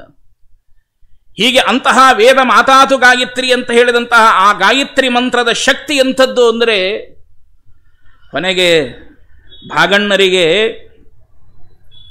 ತಾಯಿ ಹೇಳುತ್ತಾಳೆ, ಎಲ್ಲ ಕಷ್ಟಗಳಿಗೆ ಒಂದೇ ಒಂದು ಸದಾಚಾರ ಮಾರ್ಗ, ನಿತ್ಯಲು ಜಪತಪ ಮಾಡುವುದು, ಇದನ್ನು ಬಿಟ್ಟು ಮತ್ತೊಂದೇನೂ ಮಾಡಬೇಡ ಅಂತ ಹೇಳಿದಾಗ ಗೋಪಾಲದಾಸರು ವಿಶೇಷವಾಗಿರ್ತಕ್ಕಂತಹ ಅಖಂಡವಾಗಿ 2 ವರ್ಷಗಳ ಕಾಲ, ಒಂದಲ್ಲ ಎರಡಲ್ಲ, ನಿತ್ಯಲು ಗಾಯತ್ರಿ ಜಪ ಮಾಡುವರೆ 2 ವರ್ಷಗಳ ಕಾಲ ವಿಶೇಷವಾಗಿ ಗಾಯತ್ರಿ ಅನುಸಂಧಾನವನ್ನು ಮಾಡಿ ಆ ಗಾಯತ್ರಿ ಮಂತ್ರದ ಜಪಸಿದ್ಧಿಯನ್ನು ಮಾಡಿಕೊಂಡಿರತಕ್ಕಂತಹ ಮಹಾನುಭಾವರು ಗೋಪಾಲದಾಸ. ಮುಂದೆ ಅವರನ್ನು ನೋಡಿದಾಕ್ಷಣ ಎಲ್ಲರೂ ಅಂತಾರೆ, ಎಂತಹ ಜ್ಞಾನ, ಎಂತಹ ವಿಶೇಷವಾದ, ಹಾಗಾದರೆ ಈ ಶಕ್ತಿ, ಪ್ರತಿಭಾ, ಈ ವಿಶೇಷವಾಗಿರ್ತಕ್ಕಂತಹ ತೇಜಸ್ಸು. ಇವತ್ತಿಗೂ ನಾನು ಹೇಳ್ತೇನೆ, ಎಷ್ಟೋ ಸಮಸ್ಯೆಗಳಿರಬಹುದು ಜೀವನದಲ್ಲಿ, ಎಲ್ಲ ಸಮಸ್ಯೆಗಳಿಗೆ ನಮ್ಮಲ್ಲಿ ಇರ್ತಕ್ಕಂತಹ ಮಂತ್ರಗಳೇ ಸಾಕ್ಷಿ. ಗಾಯತ್ರಿ ಮಂತ್ರವನ್ನು ಹೇಳ್ತಕ್ಕಂಥದ್ದಾಗಲಿ, ನಾರಾಯಣ ಮಂತ್ರವನ್ನು ಹೇಳ್ತಕ್ಕಂಥದ್ದಾಗಲಿ, ನರಸಿಂಹ ಮಂತ್ರವನ್ನು ಹೇಳ್ತಕ್ಕಂಥದ್ದಾಗಲಿ, ಈ ಮಂತ್ರಗಳಿಗೆ ಎಂತಹ ಶಕ್ತಿ ಇದೆ ಅನ್ನುವುದನ್ನು ತೋರಿಸಿಕೊಡುವುದಕ್ಕಾಗಿ ಗಾಯತ್ರಿ ಮಂತ್ರದ ಸಿದ್ಧಿ ಎಂಥದ್ದು ಅಂತ ಗೋಪಾಲದಾಸರು ಇಡೀ ಅಖಂಡವಾಗಿರ್ತಕ್ಕಂತಹ ಪ್ರಪಂಚಕ್ಕೆ ತೋರಿಸಿಕೊಟ್ರು. ಅವರ ಬಾಯಿಂದ ಬರತಕ್ಕಂತಹ ಪ್ರತಿ ಶಬ್ದಗಳು ವಾಚಮರ್ಥೋನದಾವತಿ, ಎಲ್ಲವೂ ಸತ್ಯವಾಗ್ತಾ ಇತ್ತು. ಅದಕ್ಕಾಗಿ ಅವರನ್ನು ತ್ರಿಕಾಲಜ್ಞಂ ಅಂತ ಕರೆದಿತ್ತು. ಒಬ್ಬ ವ್ಯಕ್ತಿ ಮುಂದೆ ಬಂದು ನಿಂತುಕೊಂಡರೆ ಅವನ ಭೂತ, ಭವಿಷ್ಯ, ವರ್ತಮಾನ, ನೀನು ಯಾರು, ಎಲ್ಲಿಂದ ಬಂದು, ಹೇಗೆ ಬಂದು, ಎಲ್ಲವನ್ನು ಹೇಳತಕ್ಕಂತಹ ಶಕ್ತಿ ಗೋಪಾಲದಾಸರಲ್ಲಿ ಬರಬೇಕಾದರೆ ಗೋಪಾಲದಾಸರ ಚಿಂತನೆ, ಗೋಪಾಲದಾಸರ ತಪಸ್ಸಿನ ಶಕ್ತಿ ಎಂಥದ್ದು ಅನ್ನುವುದನ್ನು ನಾವು ಆಲೋಚನೆ ಮಾಡಬೇಕು. ಹಾಗೆ ಗೋಪಾಲದಾಸರು ದೊಡ್ಡನಾಗಿರ್ತಕ್ಕ, ಇವತ್ತಿಗೂ ಸಹಿತ ಸಂಕಾಪುರ ಗ್ರಾಮದಲ್ಲಿ ಅಪರೋಕ್ಷ ಜ್ಞಾನವಾಗಿರ್ತಕ್ಕಂತಹ ಗಾಯತ್ರಿ ಮಂತ್ರವನ್ನು ಸಿದ್ಧಿ ಮಾಡಿಕೊಂಡಿರ್ತಕ್ಕಂತಹ ಪ್ರದೇಶವಿದೆ. ಅಲ್ಲಿ ವಟವೃಕ್ಷವೂ ಇದೆ, ಇವತ್ತಿಗೂ ಸಹಿತ ತೋರಿಸ್ತಾರೆ. ಹಾಗೆ ಒಂದು ಗಾಯತ್ರಿ ಮಂತ್ರದಿಂದ ಎಷ್ಟು ಪ್ರಭಾವಿತನಾಗಿ ವಿಶೇಷವಾಗಿ ನಾವು ಅದನ್ನು ಆರಾಧನೆ ಮಾಡಬೇಕು ಅನ್ನುವಂತಹ ವಿಚಾರವನ್ನು ಹೇಳುತ್ತಾರೆ. ಇವತ್ತು ಸಹಿತ ಸಂಧ್ಯಾ ವಂದನೆ ಮಾಡುತ್ತೇವೆ, ಅಟ್ಲೀಸ್ಟ್ ಒಂದು 108 ಗಾಯತ್ರಿ ಜಪವನ್ನಾದರೂ ಹೇಳಬೇಕಲ್ಲ. ಗಾಯತ್ರಿ ಮಂತ್ರಕ್ಕೆ ಎಷ್ಟು ಶಕ್ತಿ ಇದೆ, ಎಷ್ಟೋ ಸಮಸ್ಯೆಗಳು, ನಮಗೆ ರೋಗ ರುಜಿನಗಳಿರಬಹುದು, ಸಮಸ್ಯೆಗಳಿರಬಹುದು, ಏನೇ ಇದ್ದರೂ ಅದಕ್ಕೆ ಒಂದೇ ಒಂದು ಮಂತ್ರ. ಸ್ತ್ರೀಯರು ಹರಿಕಥಾಮೃತ ಸಾರವನ್ನು ಹೇಳತಕ್ಕಂಥದ್ದು, ಕೃಷ್ಣ ಮಂತ್ರವನ್ನು ಹೇಳತಕ್ಕಂಥದ್ದು ಅದು ಸರಿ. ಪುರುಷರಿಗೆ ಒಂದು ವಿಶೇಷವಾಗಿರ್ತಕ್ಕಂತಹ ಅನುಗ್ರಹಪೂರ್ವಕವಾಗಿ ಬ್ರಹ್ಮೋಪದೇಶದ ಸಂದರ್ಭದಲ್ಲಿ ನಿರೂಪಿತವಾಗಿರ್ತಕ್ಕಂತಹ ಬ್ರಹ್ಮ ಗಾಯತ್ರಿ, ಆ ಗಾಯತ್ರಿಯನ್ನು ಉಚ್ಚಾರ ಮಾಡಿದರೆ ಸಾಕು, ಎಲ್ಲ ಶಕ್ತಿಗಳನ್ನು, ಎಲ್ಲ ವಿಶೇಷವಾದ ಸಮಸ್ಯೆಗಳನ್ನು ಪರಿಹಾರ ಮಾಡಿಕೊಳ್ಳತಕ್ಕಂತಹ ಒಂದು ಶಕ್ತಿ, ಅದು ಗಾಯತ್ರಿ ಮಂತ್ರದ ಶಕ್ತಿ. ಹೀಗಾಗಿ ಅದನ್ನು ವಿಶೇಷವಾಗಿ ಗೋಪಾಲದಾಸರು ಬಹಳ ಸುಂದರವಾಗಿ ಅದನ್ನು ನಿರೂಪಿಸಿಕೊಟ್ಟಿದ್ದಾರೆ ಪ್ರಪಂಚಕ್ಕೆ. ಅವರಲ್ಲಿ ಎಂತಹ ಪ್ರತಿಭೆ ಬಂತು ಅಂದರೆ ಅನೇಕ ಕಾವ್ಯಗಳನ್ನು, ವೆಂಕಟಕೃಷ್ಣ ಅಂಬರ್ತಕ್ಕಂಥದ್ದು ಪ್ರಾರಂಭದಲ್ಲಿ ಅವರು ಅನೇಕ ಪದ್ಯಗಳನ್ನು ರಚನೆ ಮಾಡಿತ್ತು. ಹಾಗೆ ಅವರಲ್ಲಿ ಇರ್ತಕ್ಕಂತಹ ಈ ಕವಿ ಪ್ರತಿಭಾ ಇಡೀ ಜಗಜ್ಜಾಹೀರವಾಯಿತು. ಗೋಪಾಲದಾಸರು ಇನ್ನೂ ಆ ದಾಸರಾಗಿಲ್ಲ, ಆದರೆ ಅವರಲ್ಲಿ ಇರ್ತಕ್ಕಂತಹ ಕವಿ ಪ್ರತಿಭಾ ಅತ್ಯದ್ಭುತ. ಎಂತಹ ಕಾವ್ಯ ಸಾಹಿತ್ಯ ಇವರಲ್ಲಿದೆ, ಎಂತಹ ಶ್ಲೋಕಗಳನ್ನು ರಚನೆ ಮಾಡುತ್ತಾರೆ. ನಿನ್ನೆ ನಾವು ಕೇಳ್ತಾ ಇದ್ವಿ, ಕೇವಲ ಒಂದು ಸಂಖ್ಯಾಶಾಸ್ತ್ರದಲ್ಲಿ ಇಡೀ ಅಖಂಡವಾಗಿರ್ತಕ್ಕಂತಹ ಭೂಮಂಡಲದ ಸೃಷ್ಟಿಯ ವರ್ಣನೆ ಮಾಡುತ್ತಾರೆ. ವೈರಾಗ್ಯದ ಬಗ್ಗೆ ಕೇಳುವಾಗ ಹೇಳ್ತಾರೆ, ವೈರಾಗ್ಯ ಮಾರ್ಗ ಕೇಳು, ದಾರಿದ್ರ್ಯ ಮಾರ್ಗ ಕೀಳು ಅಂತ ಹೇಳಿ ವೈರಾಗ್ಯದ ಕುರಿತು ಒಂದು ಅದ್ಭುತವಾದ ವ್ಯಾಖ್ಯಾನವನ್ನೇ ಮುಂದೆ ಕೊಡ್ತಾರೆ ಸಾಕ್ಷಾತ್ ಗೋಪಾಲದಾಸರು. ಎಂತಹ ಚಿಂತನೆ, ಎಂತಹ ವಿಶೇಷವಾಗಿರ್ತಕ್ಕಂತಹ ಪದಪುಂಜಗಳು ಗೋಪಾಲದಾಸರ. ನನ್ನನಿಸಿಕೆಯಲ್ಲಿ ಎಲ್ಲ ದಾಸರ ಸುಳಾದಿಗಳು, ವಿಜಯದಾಸರು ಸುಳಾದಿ ಆಚಾರ್ಯರಂದೇ ಪ್ರಸಿದ್ಧರಾದವು. ಅವರ ಶಿಷ್ಯರು ಗೋಪಾಲದಾಸರು. ಜಗನ್ನಾಥದಾಸರು ಗೋಪಾಲದಾಸರ ಶಿಷ್ಯರು. ಹೆಳವನಕಟ್ಟಿ ಗಿರಿಯಮ್ಮ ಗೋಪಾಲದಾಸರ ಶಿಷ್ಯರು. ವ್ಯಾಸ ತತ್ವಜ್ಞರು ಮಹಾನುಭಾವರು ಭುವನೇಂದ್ರ ತೀರ್ಥರಿಂದ ಆಶ್ರಮ ಪಡೆದುಕೊಂಡಿರತಕ್ಕಂತಹ ವ್ಯಾಸ ತತ್ವಜ್ಞ ತೀರ್ಥರು ಐ.ಜಿ. ವೆಂಕಟ ರಾಮಾಚಾರ್ಯರು ಪೂರ್ವಾಶ್ರಮದಿಂದಲೂ ಸಹಿತ ಗೋಪಾಲದಾಸರ ಶಿಷ್ಯರು. ದೊಡ್ಡದಾದ ದಾಸ ಸಾಹಿತ್ಯ ಪರಂಪರೆಯಲ್ಲಿ ಒಂದು ದೊಡ್ಡ ಶಿಷ್ಯ ಸಮುದಾಯವನ್ನು ಸೃಷ್ಟಿಸಿರ್ತಕ್ಕಂತಹ ಮಹಾನುಭಾವರು ಸಾಕ್ಷಾತ್ ಗೋಪಾಲದಾಸರು. ಎಲ್ಲ ದಾಸರ ಕೃತಿಗಳನ್ನು ನೋಡಿ, ಗೋಪಾಲದಾಸರ ಕೃತಿಗಳನ್ನು ನೋಡಿ ಗೋಪಾಲದಾಸರ ಕೃತಿಗಳನ್ನು ಅರ್ಥ ಮಾಡಿಕೊಳ್ಳುವುದು ಬಹಳ ಕಷ್ಟ. ಬಹಳ ಕಷ್ಟ. ಒಂದೊಂದು ಶಬ್ದಗಳಲ್ಲಿ ಎಷ್ಟು ಅರ್ಥಗಳನ್ನು ತೆಗೆದುಕೊಂಡು ಬಂದಿಡ್ತಾರೆ ಅಂತಂದರೆ, ಅವರ ತಪಸ್ಸಿನ, ಅವರ ವಿಶೇಷವಾಗಿರ್ತಕ್ಕಂತಹ ಪಾಂಡಿತ್ಯದ ಶಕ್ತಿ ಎಂಥದ್ದು ಅಂತ ನಿನ್ನೆ ನಾನು ಹೇಳ್ತಕ್ಕಂತಹ ಪ್ರಸಂಗದಲ್ಲಿ ಹೇಳಿದ್ದೇನೆ. ಏನು ಅಂದರೆ, ಐ.ಸಿ. ವೆಂಕಟ ನರಸಿಂಹಾಚಾರ್ಯರು ಅಂತ ಬಹಳ ದೊಡ್ಡ ವಿದ್ವಾಂಸರು. ಅಂದರೆ ಐ.ಸಿ. ವೆಂಕಟ ರಾಮಾಚಾರ್ಯರ ತಂದೆ, ವ್ಯಾಸ ತತ್ವಜ್ಞಾನ ಪೂರ್ವಾಶ್ರಮದ ತಂದೆ ಐ.ಸಿ. ವೆಂಕಟ ನರಸಿಂಹಾಚಾರ್ಯರು ಬಹಳ ದೊಡ್ಡ ವಿದ್ವಾಂಸರು. ವ್ಯಾಸತ್ರಯಾದಿ ಗ್ರಂಥಗಳನ್ನೆಲ್ಲ ವಿಶೇಷವಾಗಿ ಅಧ್ಯಯನ ಮಾಡಿಕೊಂಡಿರ್ತಕ್ಕಂತಹ ಬಹಳ ದೊಡ್ಡ ವಿದ್ವಾಂಸರು. ಐ.ಸಿ. ವೆಂಕಟ ನರಸಿಂಹಾಚಾರ್ಯರ ಹೆಂಡತಿ ಇದ್ದಾರಲ್ಲ, ಅವರ ಮನೆಯವರು, ಅವರು ಗೋಪಾಲದಾಸರ ಅನುಯಾಯಿಗಳು, ಗೋಪಾಲದಾಸರ ಶಿಷ್ಯ ಪರಂಪರೆ. ವಿಶೇಷವಾಗಿ ಅಲ್ಲಿ ಬರೋದು, ಭಜನೆ ಮಾಡೋದು, ನಾಮ ಸಂಕೀರ್ತನೆ. ಹೀಗಾಗಿ ಗೋಪಾಲದಾಸರ ಬಂದಾಗ ಆವಾಗ ಗೋಪಾಲದಾಸರು ಹಾಡಿದ ಹಾಡನ್ನು ಮನೆಯೊಳಗೆ ಹೋಗಿ ಹಾಡ್ತಿದ್ರಂತೆ. ವಗತನದಲ್ಲಿ ಸುಖವಿಲ್ಲ ಅದನ್ನೊಲ್ಲೆಂದರೆ ಬಿಡದಲ್ಲ. ಈ ಹಾಡನ್ನು ಬಹಳ ಸುಂದರವಾಗಿ, ಮೂರು ಬಣ್ಣಿಗೆಯ ಮನೆಗೆ ಮೂರೆರಡು ಭೂತಗಳು, 3-4 ಪ್ರಾಕಾರಕ್ಕೆ 6 ಛಿದ್ರಗಳು, 3 ಅವಸ್ಥೆಯ ದಿನಕ್ಕೆ 310 ಈ ಹಾಡವನ್ನು ನಿತ್ಯಲೂ ಹಾಡಬೇಕಂದು ಐ.ಸಿ. ವೆಂಕಟ ನರಸಿಂಹಾಚಾರ್ಯರು ಅಂದ್ರೆ, ಇದು ಅಷ್ಟೇ ಆದರೂ ಕನ್ನಡ ಪದ್ಯ ಅಲ್ವಾ, ಪ್ರಾಕೃತ ಇದು, ಏನು ಹಾಡಿದು, ಏನು ಹಾಡ್ತಾ ಇದೆಯಾ ಅಂತ ಒಂದು ಸಲ ಹಾಡಿದಾಗ ಅವಾಗ ಹೇಳ್ತಾರೆ, ಸ್ವತಃ ಗೋಪಾಲದಾಸರು ಇದರ ಅರ್ಥ ಹೇಳಿದ್ದಾರೆ. ಎಂತಹ ಅರ್ಥ ಗೊತ್ತೇನ್ರಿ? ಹೌದಾ, ಏನದು? ಹಾಗಾದ್ರೆ ಇನ್ನೊಂದು ಸಾರಿ ಹಾಡು ಅಂತ ಹೇಳಿ ಐ.ಸಿ. ವೆಂಕಟ ನರಸಿಂಹಾಚಾರ್ಯರ ಮನೆಯವರು ಒಂದು ಬಿಟ್ಟು 2-3 ಸಾರಿ ಇದನ್ನು ಹೇಳ್ತಾರೆ. ಐ.ಸಿ. ವೆಂಕಟ ನರಸಿಂಹಾಚಾರ್ಯರಿಗೆ ಬಹಳ ಅದ್ಭುತ ಅನಿಸ್ತಂತೆ. ಏನು ದಾಸರ ಪಾಂಡಿತ್ಯ ಇದು! ಎಷ್ಟು ವಿಚಾರಗಳನ್ನು ಇದನ್ನು ಹೇಳಿದ್ದಾರೆ, ಎಷ್ಟು ಅರ್ಥಗಳು ಇದರಲ್ಲಿದೆ. ಅಖಂಡವಾಗಿರ್ತಕ್ಕಂತಹ ಶ್ರೀಮದ್ ಭಾಗವತದ ಸೃಷ್ಟಿ ಕ್ರಮವನ್ನೇ ತಂದು ತಗೊಂಬಂದು ಇಲ್ಲಿ ಇಟ್ಟಿದ್ದಾರಲ್ಲ, ಎಂತಹ ವಿಚಿತ್ರವಾಗಿರ್ತಕ್ಕಂತಹ ಪದಪುಂಜಗಳಿವು, ಅತ್ಯದ್ಭುತವಾದದ್ದು ಅಂತ ಅನಿಸಿದಾಗ ಐ.ಸಿ. ವೆಂಕಟ ನರಸಿಂಹಾಚಾರ್ಯರು ಬಹಳ ದೊಡ್ಡ ವಿದ್ವಾಂಸರು. ಆದರೆ ಅವರ ಮಕ್ಕಳು ಐ.ಸಿ. ವೆಂಕಟರಾಮಾಚಾರ್ಯರು ಅಷ್ಟೇ ಚಿಕ್ಕ ವಯಸ್ಸಿನೊಳಗೆ ಕಿಡಿಗೇಡಿಗಳಾಗಿದ್ದರು. ಏನು ನನ್ನ ಮಗ, ನಾನು ದೊಡ್ಡ ವಿದ್ವಾಂಸ ಆದೆ, ನನ್ನ ಮಗ ಏನಾದರೂ ವಿದ್ವಾಂಸನ ಆಗ್ತಾನೋ ಇಲ್ಲೋ ಅಂತ ಅವರಿಗೆ ಸಂಶಯ. ಚಿಕ್ಕ ಮಕ್ಕಳಿದ್ದಾಗ ಎಲ್ಲ ಹುಡುಗರು ಕಿಡಿಗೇಡಿನೇ ಇರ್ತಾವೆ. ಯಾವ ಒಂದು ಚಲೋ ತಂಗಿ ಕೂಡ್ತಿರ್ತಾವೆ, ಒಂದು ಕಡೆ ಸುಮ್ಮನೆ ಕೂಡ್ತಾರೆ. ಇವತ್ತೆಲ್ಲ ಮೊಬೈಲ್ ಕೊಟ್ಕೊಳ್ಳಿ ಹಿಡ್ಕೊಂಡು ಕೂಡ್ತಾವೆ, ಪ್ರಶ್ನೆ ಬೇರೆ. ಆದರೆ ಹುಡುಗರು ಮತ್ತು ಹೈಪರ್ ಆ್ಯಕ್ಟಿವ್ ಆಗಿರೋದು, ಯಾಕಂದ್ರೆ ನಾವು ಮಕ್ಕಳ ಸ್ವಭಾವ ಹೆಂಗಿರ್ತದೆ. ಆದರೆ ಇವನು ಆ ಥರ ವಿದ್ವಾಂಸನಾಗಬಹುದಾ ಅಂತ ಹೇಳಿ ಐ.ಸಿ. ವೆಂಕಟ ರಾಮಾಚಾರ್ಯರ ಕುರಿತು ಐ.ಸಿ. ವೆಂಕಟ ನರಸಿಂಹಾಚಾರ್ಯರಿಗೆ ಇದೊಂದು ಸಮಸ್ಯೆ ಉಳ್ಕೊಂಡಿತ್ತಂತೆ. ಹೆಂಡತಿಗೆ ಹೇಳಿದರು, ಹೇಗಾದರೂ ನಿಮ್ಮ ದಾಸವರಿನವರು ಅಪರೋಕ್ಷ ಜ್ಞಾನಿಗಳಂತೆಯಲ್ಲ, ಹೋಗಿ ಮಗನ ಬಗ್ಗೆ ಒಂದು ಸ್ವಲ್ಪ ಭವಿಷ್ಯ ಕೇಳ್ಕೊಂಬ.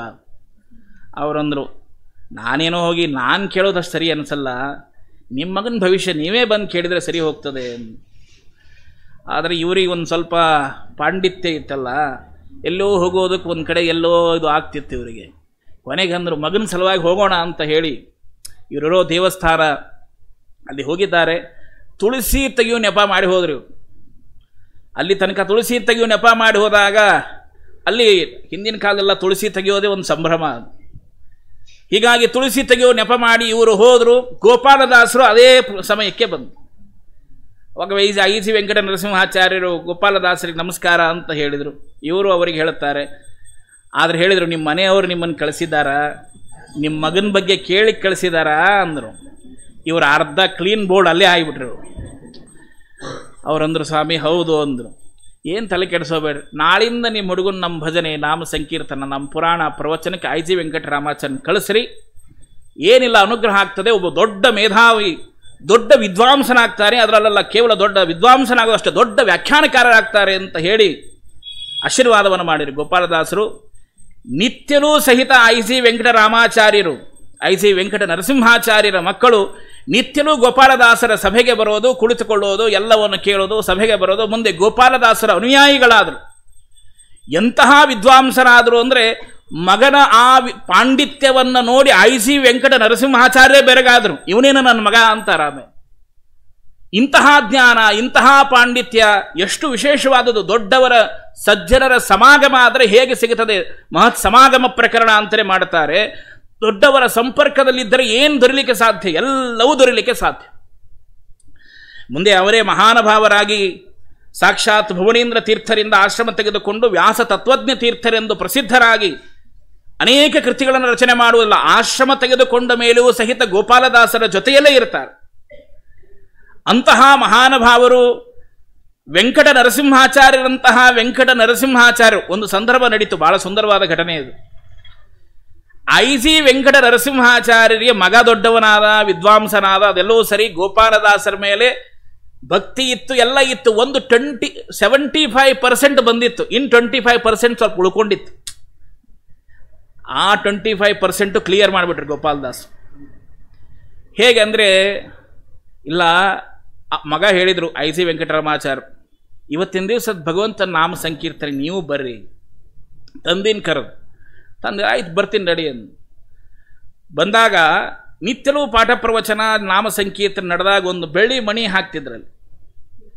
ಆದ್ರೆ ಆ ಮಣಿ ಮೇಲೆ ಯಾರು ಕೂಡಂಗೆಲ್ಲ ಹಾಕಿದ್ದು. ಇವತ್ತು ಕೆಲವು ಕಡೆ ಸಂಪ್ರದಾಯದ ಹಾಕಿರ್ತಾರೆ, ಶುಕಾಚಾರ್ಯ ಬರ್ತಾರೆ, ವಿಶೇಷವಾಗಿ ಗುರುಗಳು ಬರ್ತಾರೆ ಅಂತ ಹಾಕಿರ್ತಾರೆ, ವ್ಯಾಸಪೀಠ. ಹಾಗೆ ಆ ಮಣಿಯನ್ನು ಹಾಗೆ ಇಟ್ಟಿತ್ತು. ಆದರೆ ಗೋಪಾಲದಾಸರು ಏನೇ ಹೇಳುವಾಗಲೂ ಏನೇ ಮಾಡುವಾಗಲೂ ಆ ಮಣಿಯನ್ನೇ ನೋಡ್ಕೊಂಡು ಹೇಳ್ತಿದ್ರು. ಈಗ ಹೇಗೆ ನಾವು ಹೆಂಗೆ ಕ್ಯಾಮ್ರಾ ನೋಡ್ಕೊಂಡು ಹೇಳಿಕತ್ತೀವಿ, ಹಿಂಗೆ ಮಣಿಯನ್ನು, ಯಾಕಂದ್ರೆ ಇಲ್ಲೂ ಇಷ್ಟು ಜನ ಕೇಳ್ತಾ ಇದ್ದೀರಿ, ಹೊರಗಡೆನೂ ಅಷ್ಟು ಜನ ಕೇಳ್ತಾ ಇದ್ದಾರೆ.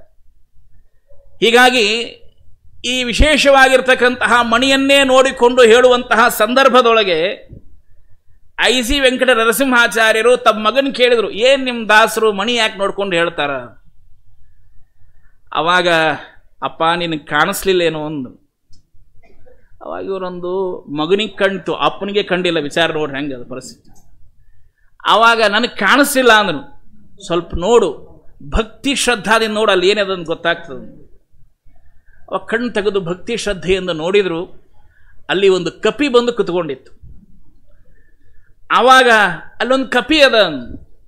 ಅದಕ್ಕಾಗಿ ಐಸಿ ವೆಂಕಟರಾಮಾಚಾರ್ಯ ಹೇಳ್ತಾರೆ, ಅದು ಸಾಮಾನ್ಯ ಕಪಿ ಅಂತಲ್ಲ, ಅದು ಸಾಕ್ಷಾತ್ ಮುಖ್ಯ ಪ್ರಾಣದೇವರು ವಾಯುದೇವರು ಬಂದು ಕೂತ್ಕೊಳ್ತಾರೆ.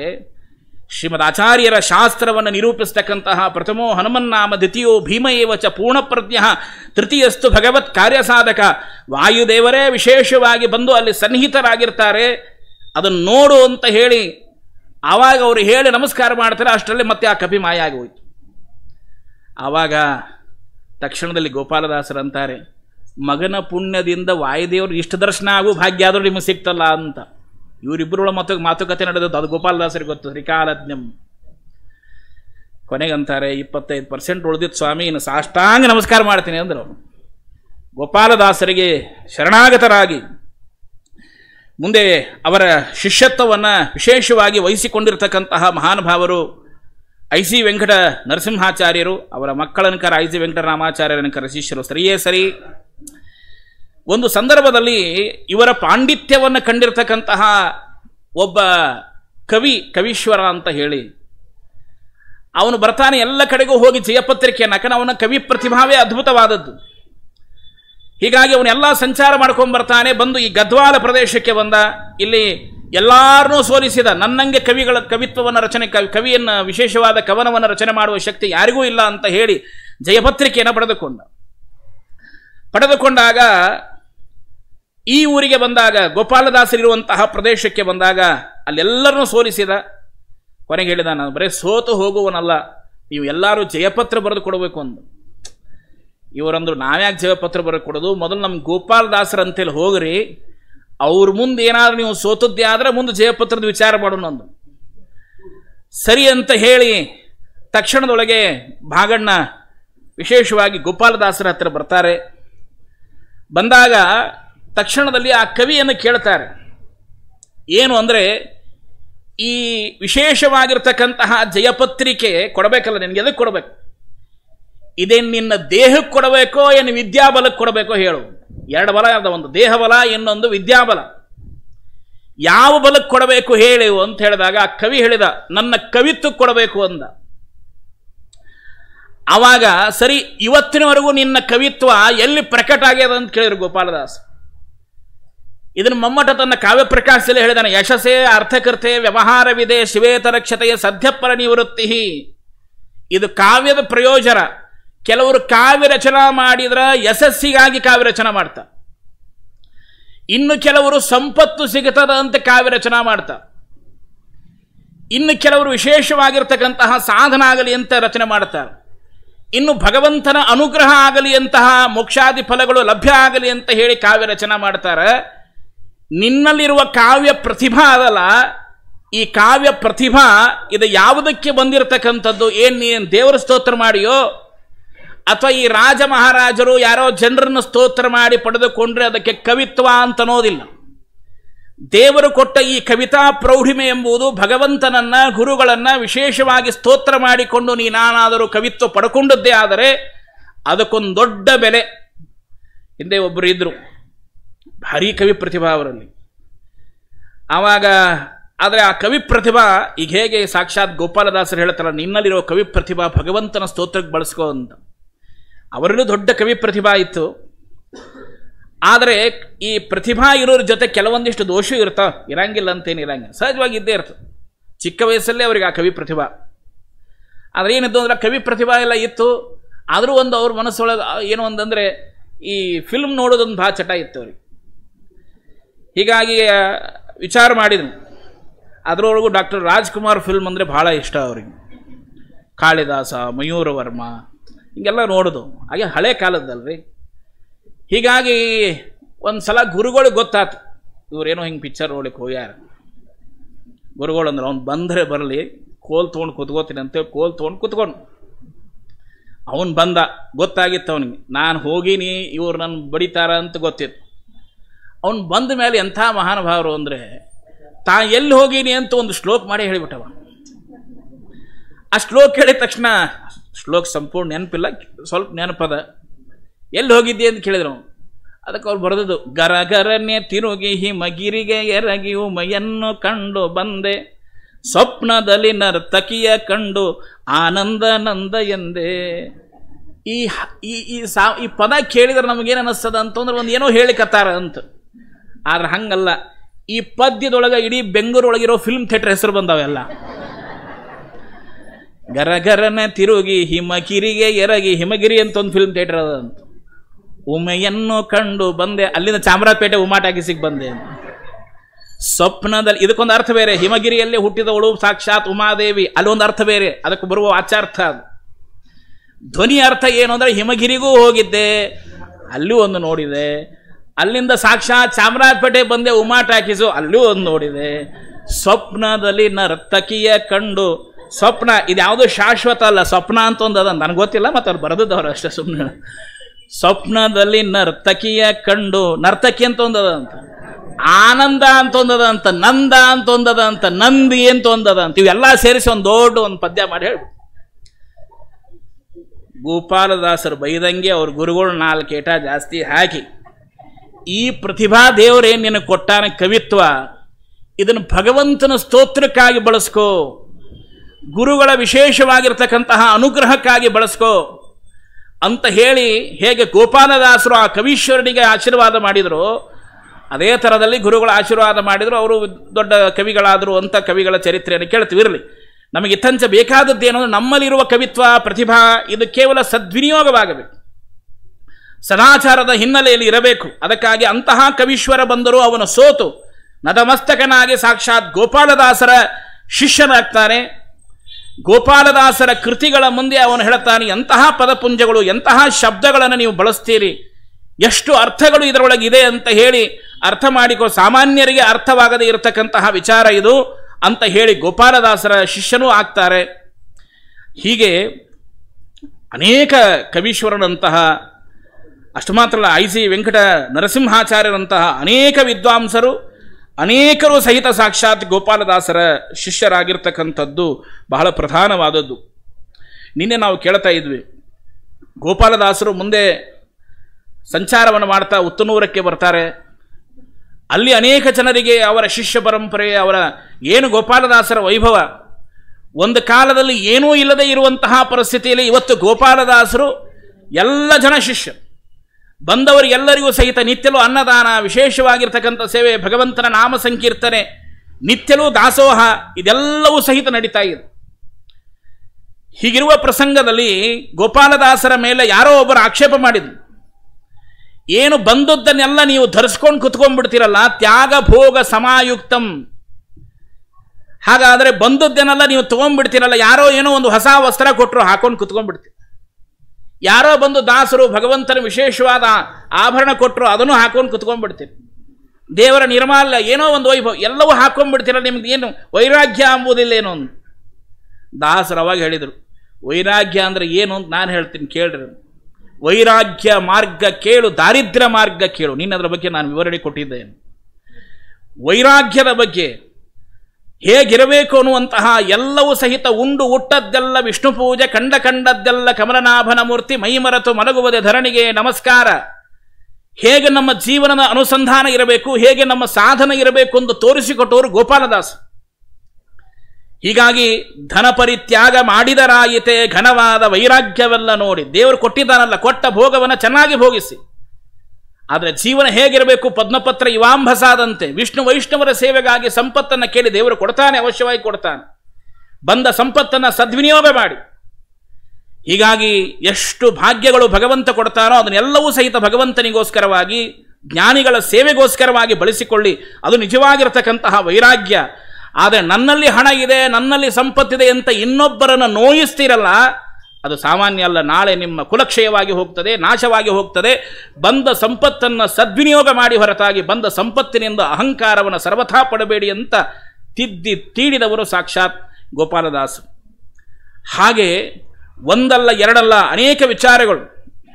ಒಂದು ಸಾರಿ ಗೋಪಾಲದಾಸರು ಹೀಗೆ ಸಂಚಾರ ಮಾಡ್ತಾ ಹೋದ ಸಂದರ್ಭದೊಳಗೆ ಆವಾಗ ಒಂದು ಅರಣ್ಯದಲ್ಲಿ ಪ್ರವೇಶ ಮಾಡ್ತಾರೆ. ಅರಣ್ಯದಲ್ಲಿ ಹೋದ ಸಂದರ್ಭದಲ್ಲಿ ಒಂದು ಕುದುರೆ ಮೇಲೆ ಒಬ್ಬ ಸವಾರ, ಭಾರಿ ತೇಜಸ್ವಿ ಪುರುಷ ಬೆನ್ನತ್ತಿ ಬಿಟ್ಟಿದ್ದಾನೆ ಗೋಪಾಲದಾಸರನ್ನ. ಗೋಪಾಲದಾಸರು ಓಡ್ತಾ ಇದ್ದಾರೆ. ಇವನು ಏನು ಮಾಡ್ತಾನೋ ಗೊತ್ತಿಲ್ಲ ಅಂತ ಓಡ್ತಾ ಇದ್ದಾರೆ. ಕಾರಣ ಇಷ್ಟೇ, ಬೇರೆ ಅದು. ಆಮೇಲೆ ತಕ್ಷಣದಲ್ಲಿ ಮತ್ತೆ ಇವರು ಸ್ವಲ್ಪ ನಿಂತ್ಕೊಂಡ್ರು, ನನ್ನೇ ಬೆನ್ನು ಹತ್ತಿದ್ದಾನೋ ಅಥವಾ ಬೇರೆಯವ್ರನ್ನ ಬೆನ್ನು ಹತ್ತಿದ್ದಾನೋ ಅಂತ. ಆವಾಗ ನಿಂತ್ಕೊಂಡ್ಮೇಲೆ ಮತ್ತೆ ಕುದುರೆಯವನು ನಿಂತ್ಕೊಂಡ. ಮತ್ತೆ ಗೋಪಾಲದಾಸರು ಮುಂದೆ ಹೋಗ್ತಾ ಇದ್ರೆ ಮತ್ತೆ ಇವ್ರು ಹಿಂದಿಂದನೇ ಬರ್ತಾನೆ. ಮತ್ತೆ ಓಡೋದಕ್ಕೆ ಪ್ರಾರಂಭ ಮಾಡಿದ್ರು, ಮತ್ತೆ ಬೆನ್ನು ಹತ್ತಿದ. ಕೊನೆ ಗೋಪಾಲದಾಸರನ್ನು ಹಿಂಗೆ ಜೀವನದಲ್ಲಿ ಓಡ್ತಾ ಇದ್ರೆ ಹೆದರ್ಸ್ತಾನೆ ಇರ್ತಾರೆ. ನಿಂತ್ಕೋಬೇಕು. ಚಿಕ್ಕ ವಯಸ್ಸಿನಲ್ಲೇ ಈ ಗಟ್ಟಿಯಾಗಿ ನಿಂತವನು ಈಗ ಯಾಕೆ ಹೆದರಬೇಕು ಅಂದು. ಆವಾಗ ನೇರವಾಗಿ ಆ ಕುದುರೆ ಸವಾರನ ಎದುರಿಗೆ ನಿಂತ್ಕೊಂಡ್ಬಿಟ್ಟು, ಏನು ಮಾಡ್ತೀಯಪ್ಪ, ಈಗ ಬೆನ್ನು ಹತ್ತಿದೆ, ಏನು ಮಾಡ್ಬೇಕಂತೀಯ ಅಂತ ಕೇಳಿದರು. ಆವಾಗ ಆ ಕುದುರೆಯ ಮೇಲೆ ಕುಳಿತುಕೊಂಡಿರ್ತಕ್ಕಂತಹ ವ್ಯಕ್ತಿ ಹೇಳಿದ, ಆಲೆ ನಾಹಿ ಅಂತ ಕೇಳಿದ್ರಂತೆ ಮರಾಠಿಯೊಳಗೆ. ನೀವು ಬಂದೇ ಇಲ್ಲಲ್ಲ, ಯಾವ ನನ್ನ ಹೆಸರನ್ನು ಇಟ್ಟುಕೊಂಡು ವಿಶೇಷವಾಗಿ ಇಷ್ಟೆಲ್ಲ ಪದಪುಂಜಗಳಿಂದ ಸೇರಿ ನನ್ನ ಸ್ತೋತ್ರ ಮಾಡಿದ್ದೀರೋ, ಗೋಪಾಲ ವಿಠಲ ಅಂತ ಹೇಳಿ ನನ್ನ ವಿಶೇಷವಾಗಿರ್ತಕ್ಕಂತಹ ನಾದಬ್ರಹ್ಮನಾಗಿರ್ತಕ್ಕಂತಹ ಇಷ್ಟು ಹೇಳಿ ಅಲ್ಲಿಂದ ಅಂತರ್ಧಾನವಾಗಿತ್ತು. ಆವಾಗ ಇವರಿಗೆ ಅನ್ನಿಸ್ತದೆ, ಈ ಬಂದಿರತಕ್ಕಂತಹ ಕುದುರೆ ಸವಾರ ಮತ್ಯಾರಲ್ಲ, ಕೃಷ್ಣನ ಇನ್ನೊಂದು ರೂಪ ಪಾಂಡುರಂಗ ವಿಠಲನೇ ಬಂದಿದ್ದಂತೆ. ಇಡೀ ಅಖಂಡವಾದ ಭರತಖಂಡದಲ್ಲಿ ಎಲ್ಲ ಕಡೆಗೆ ಹೋಗಿ ದರ್ಶನ ಮಾಡಿಕೊಂಡ ಬಂದ ನೀವು ಪಂಡರಪುರ ವಿಠಲ ನನ್ನನ್ನೇ ದರ್ಶನ ಮಾಡಿಕೊಂಡಿಲ್ಲ, ಆಲೇನ ಯಾಕೆ ಬಂದಿಲ್ಲ ಅಂತ ಕೇಳಿದ್ರಂತ ದೇವ್. ಅವಾಗ ಇವರಿಗೆ ತಕ್ಷಣ, ಹೌದಲ್ಲ, ನಾನು ಎಲ್ಲ ಕಡೆ ಹೋಗಿನಿ, ವಿಠಲ್ ದೇವರ ದರ್ಶನನೇ ಮಾಡಿಕೊಂಡಿಲ್ಲ. ಹೀಗಾಗಿ ವಿಶೇಷವಾಗಿ ಮುಂದೆ ಅವರೇ ಬರೀತಾರೆ, ನೀಲ ಕುದುರೆಯ ನೇರಿ ಶಾಲು ಟೊಂಕಕ್ಕೆ ಸುತ್ತಿ ಕಾಲು ಕುಪ್ಪಸ ತೊಟ್ಟ ಮೇಲೆ ಮೋಹನ್ನ ಹಾಕಿ ಅಂತ ಅವರೇ ಬರೀತಾರೆ. ಅಂತಹ ಕುದುರೆಯಲ್ಲಿ ಬಂದಿರತಕ್ಕಂತಹ ಪಾಂಡುರಂಗ ವಿಠಲನ ಸ್ತೋತ್ರವನ್ನು ಮಾಡಿ ಆ ಸಾಕ್ಷಾತ್ ಪಾಂಡುರಂಗ ವಿಠಲನ ದರ್ಶನವನ್ನು ವಿಶೇಷವಾಗಿ ಪಡೆದುಕೊಂಡಿದ್ದಾರೆ. ಇದು ಅವರ ಜೀವನದಲ್ಲಿ ಬರತಕ್ಕಂತಹ ಒಂದು ಅದ್ಭುತವಾಗಿರ್ತಕ್ಕಂಥದ್ದು. ಹಾಗೆ ಅನೇಕ ಕಡೆಗೆ ಸಂಚಾರವನ್ನು ಮಾಡಿರ್ತಕ್ಕಂಥವರು ಸಾಕ್ಷಾತ್ ಗೋಪಾಲದಾಸರು. ಗೋಪಾಲದಾಸರ ಇನ್ನೊಂದು ಸಂದರ್ಭದಲ್ಲಿ ಒಂದು ಪ್ರಸಂಗ, ಉಡುಪಿ ಪ್ರಾಂತದ ಕಡೆಗೆ ಸಂಚಾರ ಮಾಡತಕ್ಕಂತಹ ಸಂದರ್ಭದಲ್ಲಿ ಒಬ್ಬ ಮಂಡಗದ್ದೆಯ ಭೀಮ ಅಂತ ಹೇಳಿ ಒಬ್ಬ ವ್ಯಕ್ತಿ, ಅವನು ಏನು ಮಾಡ್ತಾ ಇದ್ದಂದ್ರೆ ಬಂದವರಿಗೆಲ್ಲ ಆದರಾತಿಥ್ಯ ಮಾಡ್ತಾ ಇದ್ದ. ಆದರೆ ಅವರಲ್ಲಿರೋ ಸಂಪತ್ತನ್ನು ಆಮೇಲೆ ದೋಚ್ಕೊಂಡು ಕಳಿಸಿಬಿಡ್ತಿದ್ದ. ಹೀಗಾಗಿ ಗೋಪಾಲದಾಸರು ಸಹಿತ ಈ ವಿಶೇಷವಾಗಿ ಶಿವಮೊಗ್ಗ ಡಿಸ್ಟಿಕ್ಕಲ್ಲಿ ಬರ್ತದೆ ಮಂಡಗದ್ದೆ ಅಂತ ಹೇಳಿ, ಅಲ್ಲಿಂದ ಸಂಚಾರ ಮಾಡಿಕೊಂಡು ಬರಬೇಕಾದ ಸಂದರ್ಭದಲ್ಲಿ ಇವನು ಭೇಟಿಯಾದ. ಅವನದೇ ಒಂದು ಗುಂಪಿತ್ತು, ಆ ಭೀಮಂದೇ ಒಂದು ಗುಂಪಿತ್ತು. ಅವನು ಬಂದ, ಆದರಾತಿಥ್ಯ ಮಾಡಿದ, ಎಲ್ಲ ಆಯಿತು. ಅವನ ಜೊತೆ ಎಲ್ಲ ಅನೇಕ ಜನ ಇದ್ದು. ಗೋಪಾಲದಾಸರು ಹೇಳಿದ್ರು, ಬಹು ಆದರಂ ಮಂಟ ಲಕ್ಷಣಂ ಅಂತ ಕೆಲವು ಇರ್ತಾವ. ಗೋಪಾಲದಾಸರಿಗೆ ಮೂರೂ ಭೂತ, ವರ್ತಮಾನ, ಭವಿಷ್ಯ ಒಮ್ಮೆ ನೋಡಿದ್ರೆ ಹೇಳ್ತಿದ್ರು ಅವರು. ಈ ಬಂದರೂ ಸಹಿತ ಮಂಡಗದ್ದೆ ಭೀಮ ಬಂದ್ರು ಆತು, ಯಾರು ಬಂದ್ರು ಆತು, ಇವನು ಯಾರು, ಇವನ ಸ್ವರೂಪ ಏನು ಎಲ್ಲ ಹೇಳ್ತಿದ್ರು. ಇಷ್ಟು ಗೊತ್ತಿರೋ ಗೋಪಾಲದಾಸರು ಇವನ ಬಗ್ಗೆ ಗೊತ್ತಿಲ್ವಾ? ಆವಾಗ ಗೋಪಾಲದಾಸರು ಹೇಳ್ತಾರೆ, ಏನಿಲ್ಲ, ಯಾರೂ ಹೆದರಬೇಡಿ, ಇವನು ಒಂದಿಲ್ಲ ಒಂದು ದಿವಸ ನಮ್ಮ ಮೇಲೆ ದಾಳಿ ಮಾಡ್ತಾನೆ, ನಮ್ಮಲ್ಲಿರೋ ಸಂಪತ್ತನ್ನು ಕಿತ್ಕೋಬೇಕಂತ, ನೀವು ಯಾರೂ ಭಯಪಡಬೇಡಿ ಎಂದು. ಹೀಗಾಗಿ ಆ ವಿಶೇಷವಾಗಿರ್ತಕ್ಕಂತಹ ಯಾವ ಆ ವ್ಯಕ್ತಿ ಇವರಲ್ಲಿರೋ ಸಂಪತ್ತನ್ನು ಕದಿಬೇಕು ಅಂತ ಬರ್ತಾನೆ, ನಾನಾ ತರಹದ ರೋಗ ರುಜಿನಗಳಿಂದ ಕಷ್ಟದಿಂದ ಬಳಲು ಪ್ರಸಂಗ ಬಂತು. ದೊಡ್ಡವರ ಸಂಪರ್ಕಕ್ಕೆ ಹೋಗಿ ದೊಡ್ಡವರ ಕುರಿತು ನಾವೇನಾದರೂ ಅಪಾರ್ಥವಾಗಿ ಮಾಡಿದ್ದೇ ಆದರೆ ಅಂಥವ್ರಿಗೆ ಎಂತಹ ಪರಿಸ್ಥಿತಿ ಬರ್ತದೆ ಅನ್ನೋದಕ್ಕೆ ಇದು ಒಂದು ಸಾಕ್ಷಿ. ಅವನಂದ, ನಾನೇನೋ ಮಾಡ್ಲಿಕ್ಕೆ ಬಂದು ಏನೋ ಆಯಿತಲ್ಲ ಅಂತ ಬಂದು ಅದೇ ಗೋಪಾಲದಾಸರ ಹತ್ತಿರ ಓಡಿ ಬಂದು ಅವರಿಗೆ ನಮಸ್ಕಾರ ಮಾಡ್ತಾನೆ. ತನ್ನ ಶಿಷ್ಯರೆಲ್ಲ ಕರ್ಕೊಂಡ್ಬಂದು ನಮಸ್ಕಾರ ಮಾಡಿದ. ನಾನು ನಿಮ್ಮಲ್ಲಿರೋ ಸಂಪತ್ತನ್ನೇ ನಾನು ಕದಿಬೇಕು ಅಂತಂದರೆ ನನ್ನ ಹೃದಯವನ್ನೇ ಕದ್ದಿರತಕ್ಕಂತಹ ಮಹಾನುಭಾವರು ನೀವು, ನನಗೆ ವಿಶೇಷವಾಗಿ ಜ್ಞಾನೋದಯವಾಗಿದೆ, ನನಗೂ ಉಪದೇಶ ಮಾಡಿ ನಾನು ನಿಮ್ಮ ಜೊತೆ ಕೂಡ್ಕೊಂಡು ಭಜನೆ ಮಾಡ್ಕೊಂಡು ಬರ್ತೇನೆ ಅಂತ. ನೋಡಿ, ದೇವರ ನಾಮ ಸಂಕೀರ್ತನೆ ಇರತಕ್ಕಂತಹ ಭಗವಂತನ ಪ್ರಸಾದ, ಭಗವಂತನ ನಾಮ ಸಂಕೀರ್ತನೆ ಎಂತಹ ದರೋಡೆಕೋರರೂ ಭಕ್ತರಾಗ್ತಾರೆ, ಎಂತಹ ಟಕ್ಕರೂ ಶಿಷ್ಯರಾಗ್ತಾರೆ. ಹಿಂದೆ ಸತ್ಯಪರಾಯಣ ತೀರ್ಥರ ಚರಿತ್ರೆಯನ್ನು ಕೇಳುವಂತಹ ಸಂದರ್ಭದಲ್ಲಿ ಅವರು ಲಾತೂರ್ ಗ್ರಾಮದಲ್ಲಿದ್ದರು. ಆ ಲಾತೂರ್ ಗ್ರಾಮದಲ್ಲಿರುವ ಸಂದರ್ಭದೊಳಗೆ ಕಳ್ಳರೆಲ್ಲ ಬಂದಿದ್ದಾರೆ. ಎಲ್ಲ ಈ ಬಂಗಾರದ ಮಂಟಪ ಇದೆಲ್ಲ ನೋಡಿದನ್ನು ತಗೋಬೇಕು ಅಂತೆಲ್ಲ ಬಂದಾಗ ಅವ್ರಿಗೆ ಕರೆದ್ರು, ನೀವು ಯಾಕೆ ಬಂದಿರಿ ಎಂಬುದು ಗೊತ್ತದ, ಆದರೆ ಚಲೋತಂಗೆ ಅನ್ನ ಹುಳಿ ಸಾರು ಎಲ್ಲ ಅಡುಗೆ ಮಾಡಿಸಿವಿ, ನೈವೇದ್ಯ ಆಗ್ಯದ, ತಕ್ಷಣ ಮುಗಿಸ್ತೀವಿ, ಅದಕ್ಕಾಗಿ ಸ್ವಲ್ಪ ಎಲ್ಲ ಪ್ರಸಾದ ಸಾಥ್ ತೊಗೊಂಡು ಆಮೇಲೆ ಬೇಕಾದ್ರೆ ತೊಗೊಂಡು ಹೋಗ್ರಿ ಅವಶ್ಯವಾಗಂದು. ಅವರಂದ್ರು ಕಳ್ಳರು, ಎಲ್ಲರೂ ನಿಮ್ಮಂತಹ ಯಜಮಾನ್ರೇ ಇದ್ರೆ ನಾವು ಕಳ್ತನ ಮಾಡೋ ಪ್ರಸಂಗೇ ಬರೋದಿಲ್ಲ ಅಂದರು. ಇಷ್ಟು ಚೆಂದಂಗೆ ಊಟಕ್ಕೆ ಹಾಕಿ ಅನ್ನ ಸಾರು ಹುಳಿ ಪಲ್ಯ ಚಟ್ನಿ ಕೋಸಂಬರಿ ಇಷ್ಟೆಲ್ಲ ಹಾಕಿ ಕೊಡೋದಾದ್ರೆ ಇದೆಂಥ ಭಾಗ್ಯ. ಚಲೋತಂಗೆ ಅವರು ಎಲ್ಲ ಎಲೆ ಹಾಕಿ ಅವ್ರಿಗೂ ಊಟಕ್ಕೆ ಕೂಡಿಸಿದ್ರು. ಅವ್ರದ್ದು ಎಲ್ಲರದು ಊಟ ಆಯಿತು, ಅವ್ರದ್ದು ಊಟ ಆಯಿತು. ಊಟ ಆದ ಮೇಲೆ ಅವ್ರು ಏನು ಕಳ್ತನ ಮಾಡ್ಬೇಕಂದಿದ್ರು ಅವರು ಅದನ್ನು ಮರೆತೇ ಬಿಟ್ರು. ಅವ್ರು ಒಂದು ಎಂಥ ಚಲೋ ಆಗಿತ್ತು ರೀ, ಸಾರು ಹುಳಿ ಪಲ್ಯ ಚಟ್ನಿ ಕೋಸಂಬರಿ, ಅದ್ಭುತ ಅದ್ಭುತ. ಆ ಭಗವಂತನ ನೈವೇದ್ಯ ಪ್ರಸಾದ ಹೊಟ್ಟೆ ಒಳಗೆ ಹೋದರೆ ಎಂಥ ಬುದ್ಧಿ ಬರ್ತದೆ ನೋಡಿ. ಅವಾಗ ಅವರ ಮನಸ್ಸು ವ್ಯತ್ಯಾಸವಾಗಿ ಅವರೇ ಬಂದು ನಮಸ್ಕಾರ ಮಾಡ್ತಾರೆ. ಸರ್ವಥಾ ನಾವು ಅದಕ್ಕೆ ಬಂದಿದ್ವಿ, ಅಪರಾಧ ಆಯಿತು, ಹೀಗಾಗಿ ನಮಗೆ ವಿಶೇಷವಾದ ಅನುಗ್ರಹ ಮಾಡಿ ಅಂತ ಹೇಳಿ ಎಂತಹ ಟಕ್ಕರೆ ಆಗಿರಬಹುದು, ಎಂತಹ ಕಳರೆ ಆಗಿರಬಹುದು, ಭಗವಂತನ ಪ್ರಸಾದ ದೊಡ್ಡವರ ಅನುಗ್ರಹದಿಂದ ಅವರ ಮನಸ್ಸು ಪರಿವರ್ತನೆ ಆಗ್ತದೆ ಅನ್ನೋದಕ್ಕಾಗಿ ಅನೇಕ ಜನರ ಇತಿಹಾಸದಲ್ಲಿ ನಾವು ಅದನ್ನು ಕಾಡುತ್ತೇವೆ. ಹಾಗೆ ಗೋಪಾಲದಾಸರು ಆ ಮಂಡಗದ್ದೆಯ ಭೀಮನನ್ನು ಸಹಿತ ಉದ್ಧಾರ ಮಾಡಿರತಕ್ಕಂತಹ ಪ್ರಸಂಗವನ್ನು ನಾವು ನೋಡ್ತೇವೆ. ಸಂಚಾರವನ್ನು ಮಾಡ್ತಾ ಮುಂದೆ ಉಡುಪಿ ಪ್ರಾಂತಕ್ಕೆ ಹೋದಾಗ ಸಾಕ್ಷಾತ್ ಆ ಪರಮಾತ್ಮನನ್ನು ಸ್ತೋತ್ರ ಮಾಡಿರ್ತಕ್ಕಂಥದ್ದು, ಕೃಷ್ಣ ಪರಮಾತ್ಮನನ್ನು ಸ್ತೋತ್ರ ಮಾಡ್ತಾರೆ. ಬಹಳ ಸುಂದರವಾದದ್ದು. ಯಮಕಾಲಂಕಾರದಲ್ಲಿ ಒಂದು ಅಕ್ಷರವನ್ನು ಬಳಸಿ ಒಂದು ಶಬ್ದವನ್ನು ಬಳಸಿ ಸುಂದರವಾಗಿರ್ತಕ್ಕಂತಹ ಪದ್ಯವನ್ನು ಮಾಡ್ತಕ್ಕಂತಹ ಒಂದು ಶಕ್ತಿ ಸಾಕ್ಷಾತ್ ಗೋಪಾಲದಾಸರಲ್ಲಿ ಇರತಕ್ಕಂಥದ್ದು. ಎಂಥದ್ದು ಅಂದರೆ, ಚಂದ್ರಮಂಡಲ ಮಧ್ಯವರ್ತಿಯೇ ಚಂದ್ರಮಂಡಲ ನಿಭಶುಭಾನನ ಚಂದ್ರ ಸೋದರಿ ರಮಣ ಯದುಕುಲ ಚಂದ್ರ ಗೋಪಾಂಗನಯರ ಹೃದಯ. ಎಲ್ಲ ಕಡೆಗೂ ಒಂದು ಚಂದ್ರ ಚಂದ್ರ ಚಂದ್ರ ಚಂದ್ರ ಚಂದ್ರ ಶಬ್ದ ಪ್ರಯೋಗ ಮಾಡು. ಆದರೆ ಒಂದು ತಿಳ್ಕೊಳ್ಳಿ, ಒಂದು ಚಂದ್ರ ಅಂದಾಗ ನಿಮಗೆ ಸಾಮಾನ್ಯ ಅರ್ಥ ಚಂದ್ರ ಅಂತ, ಆದರೆ ಅಷ್ಟೇ ಅಲ್ಲ, ಒಂದು ಚಂದ್ರದ ಶಬ್ದಕ್ಕಿರುವ ಅರ್ಥ ಇನ್ನೊಂದು ಚಂದ್ರಕ್ಕೆ ಇರುವುದಿಲ್ಲ. ಇದು ಯಾವಾಗ ಗೊತ್ತಾಗ್ತದೆ ಅಂತಲೇ ಮುಂದಿನ ಸಲ ಗೋಪಾಲದಾಸರ ಆರಾಧನೆ ಬಂದಾಗ ಇದನ್ನು ಹೇಳ್ತೀನಿ ನಾ. ಚಂದ್ರಶೇಖರ ನುಣುತ ಚರಣ ನಖ ಚಂದ್ರ ಚಂದ್ರಿಕೆ ತೋರು ಮನದಲ್ಲಿ. ಏನಂದರೆ, ಹೇಗೆ ಸಾಕ್ಷಾತ್ ಶ್ರೀಮದ್ ಆಚಾರ್ಯರು ಯಮಕಾಲಂಕಾರವನ್ನು ಬಳಸಿ ಯಮಕ ಭಾರತದಲ್ಲಿ ಧ್ಯಾಯೇತ ಪರಮಾನಂದಂ ಪರಮಾನಂದಂ ಅಂತ ಹೇಳಿ 4 ಕಡೆ ಬಳಸ್ತಾರೆ ಒಂದೊಂದು ಶಬ್ದಗಳು. ಅಲ್ಲಿ ಆ ಒಂದೇ ಒಂದು ಶಬ್ದಕ್ಕೆ ಒಂದರ್ಥ ಅಲ್ಲ, ಅನೇಕ ಅರ್ಥಗಳಲ್ಲಿ ಆ ಶಬ್ದಗಳನ್ನು ಬಳಸ್ತಾ ಹೋಗ್ತಾರೆ. ಹಾಗೆ ಚಂದ್ರ ಎಂಬ ಶಬ್ದ ಬಂದಿರತಕ್ಕಂಥದ್ದಾಗಲಿ, ಮತ್ತೊಂದು ಇನ್ನೊಂದು ಶಬ್ದಗಳು ಬಂದಾಗ ನಾನು ಮಾಡುವ ಸ್ನಾನ ನಿಗಮದೇ ವಿಚಿತ್ರ, ಅಲ್ಲಿ ಪ್ರಾಸಗಳಿದೆಯಲ್ಲ, ಆ ಪ್ರಾಸಗಳ ಜೊತೆಯಲ್ಲಿ ತತ್ವಗಳನ್ನು ತಂದು ಇಡತಕ್ಕಂತಹ ದೊಡ್ಡ ಕೆಲಸವನ್ನು ಸಾಕ್ಷಾತ್ ಗೋಪಾಲದಾಸರು ಮಾಡ್ತಾರೆ. ಕೆಲವರು ಪ್ರಾಸಕ್ಕಾಗಿ ಕಾವ್ಯ ಬರೀತಾರೆ, ಆದರೆ ಅದನ್ನು ಕೇಳಿದ್ರೇ ತ್ರಾಸ ಆಗ್ತಿರ್ತದೆ, ಅಂಥ ಪ್ರಾಸ ಬಳಸಿರ್ತಾರೆ. ಆದರೆ ಇವರು ಬಳಸಿದ ಪ್ರಾಸ ಎಷ್ಟು ಅದ್ಭುತವಾದ ಪ್ರಾಸಗಳಂದರೆ, ಒಂದೊಂದು ಪ್ರಾಸದಲ್ಲಿ ಒಂದೊಂದು ಅರ್ಥ ಇದೆ.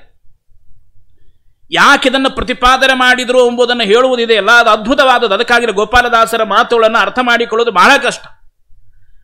ಅದಕ್ಕಾಗಿ ಇವತ್ತು ಹೇಳೋದು ದೊಡ್ಡ ಶಾಸ್ತ್ರ ಓದಿ, ಅದಕ್ಕಾಗಿ ಹೇಳಿದ್ರು ಸುಧಾ ಓದಿ ಪದ ಹೇಳಬೇಕು ಅಂತ. ನಮ್ಮಲ್ಲಿ ಬಾದಿ ಮಾತದು.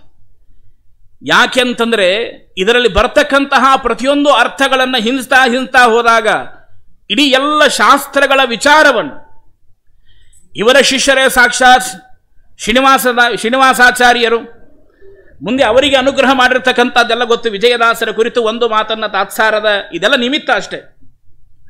ದೊಡ್ಡವರ ಜೀವನ ಚರಿತ್ರೆಯಲ್ಲಿ ಕೆಲವೊಂದು ಘಟನೆಗಳು ನಡೀತದೆ. ಯಾಕೆ ನಡೀತದೆ ಅಂದರೆ ಅದು ದೇವರ ಸಂಕಲ್ಪದಿಂದಲೇ ನಡೆಯೋದು. ಹೇಗೆ ಐ.ಜಿ. ವೆಂಕಟ ನರಸಿಂಹಾಚಾರ್ಯರು ಗೋಪಾಲದಾಸರ ಹತ್ತಿರ ಯಾಕೆ ಹೋಗಬೇಕು ಅಂತ ಅನ್ಕೊಂಡದ್ದು ಸತ್ಯ, ಬಂದದ್ದು ಸತ್ಯ, ಶರಣಾಗತರಾಗಿದ್ದು ಸತ್ಯ. ಹಾಗೆ ಶ್ರೀನಿವಾಸಾಚಾರ್ಯರು ಸಹಿತ ಅಷ್ಟೇ ವಿಜಯದಾಸರ ಹತ್ತಿರ ಹೋಗುವುದು ಹೇಗೆ ಅಂತ ಅನ್ಕೊಂಡದ್ದು ಸತ್ಯ, ಆಮೇಲೆ ಹೋಗಿದ್ದು ಸತ್ಯ, ಶರಣಾಗತರಾಗಿದ್ದು ಸತ್ಯ, ಗೋಪಾಲದಾಸರ ಮುಂದೆ ಅವರ ಶಿಷ್ಯರಾದ ಗೋಪಾಲದಾಸರ ಅನುಗ್ರಹ ಪಡ್ಕೊಂಡದ್ದು ಸತ್ಯ. ಇದೆಲ್ಲ ನಿಮಿತ್ತ ಯಾಕೆ ಹಿಂಗೆ ನಡೀತೀಯ ಆಚಾರ್ಯ ಅಂತ ಕೇಳಿದ್ರೆ ಇದೆಲ್ಲ ದೇವರ ಸಂಕಲ್ಪ. ಇದೆ, ದೇವರೊಂದು ನಿಮಿತ್ತ ಮಾಡ್ತಾರೆ. ಪುರಂದರದಾಸರಂತಹ ಮಹನೀಯರು ಪುರಂದರದಾಸರಾಗಬೇಕಾದ್ರೆ ಒಂದು ಮೂಗುತಿ ದೃಷ್ಟಾಂತ ಆಯಿತು. ಆ ಮೂಗುತಿ ಕತೆ ನಾವು ಹೇಳ್ತೀವಿ, ನೀವು ಕೇಳ್ತೀವಿ, ವೈರಾಗಿ ಬಂದ್ಬಿಡ್ತದೆ. ಸಾಕ್ಷಾತ್ ಮಾದ್ನೂರು ವಿಷ್ಣು ತೀರ್ಥರು ಒಂದು ಹಾಡ ಕೇಳಿದ್ರು, ಮಂಚ ಬಾಡದು ಮನಡಿ ಮಾಡದು ಕಂಚು ಕನ್ನಡಿ ಬಾರದು ಸಂಚಿತಾರ್ಥದ ದ್ರವ್ಯ ಬಾರದು ಮುಂಚೆ ಮಾಡಿರಿ ಧರ್ಮವ.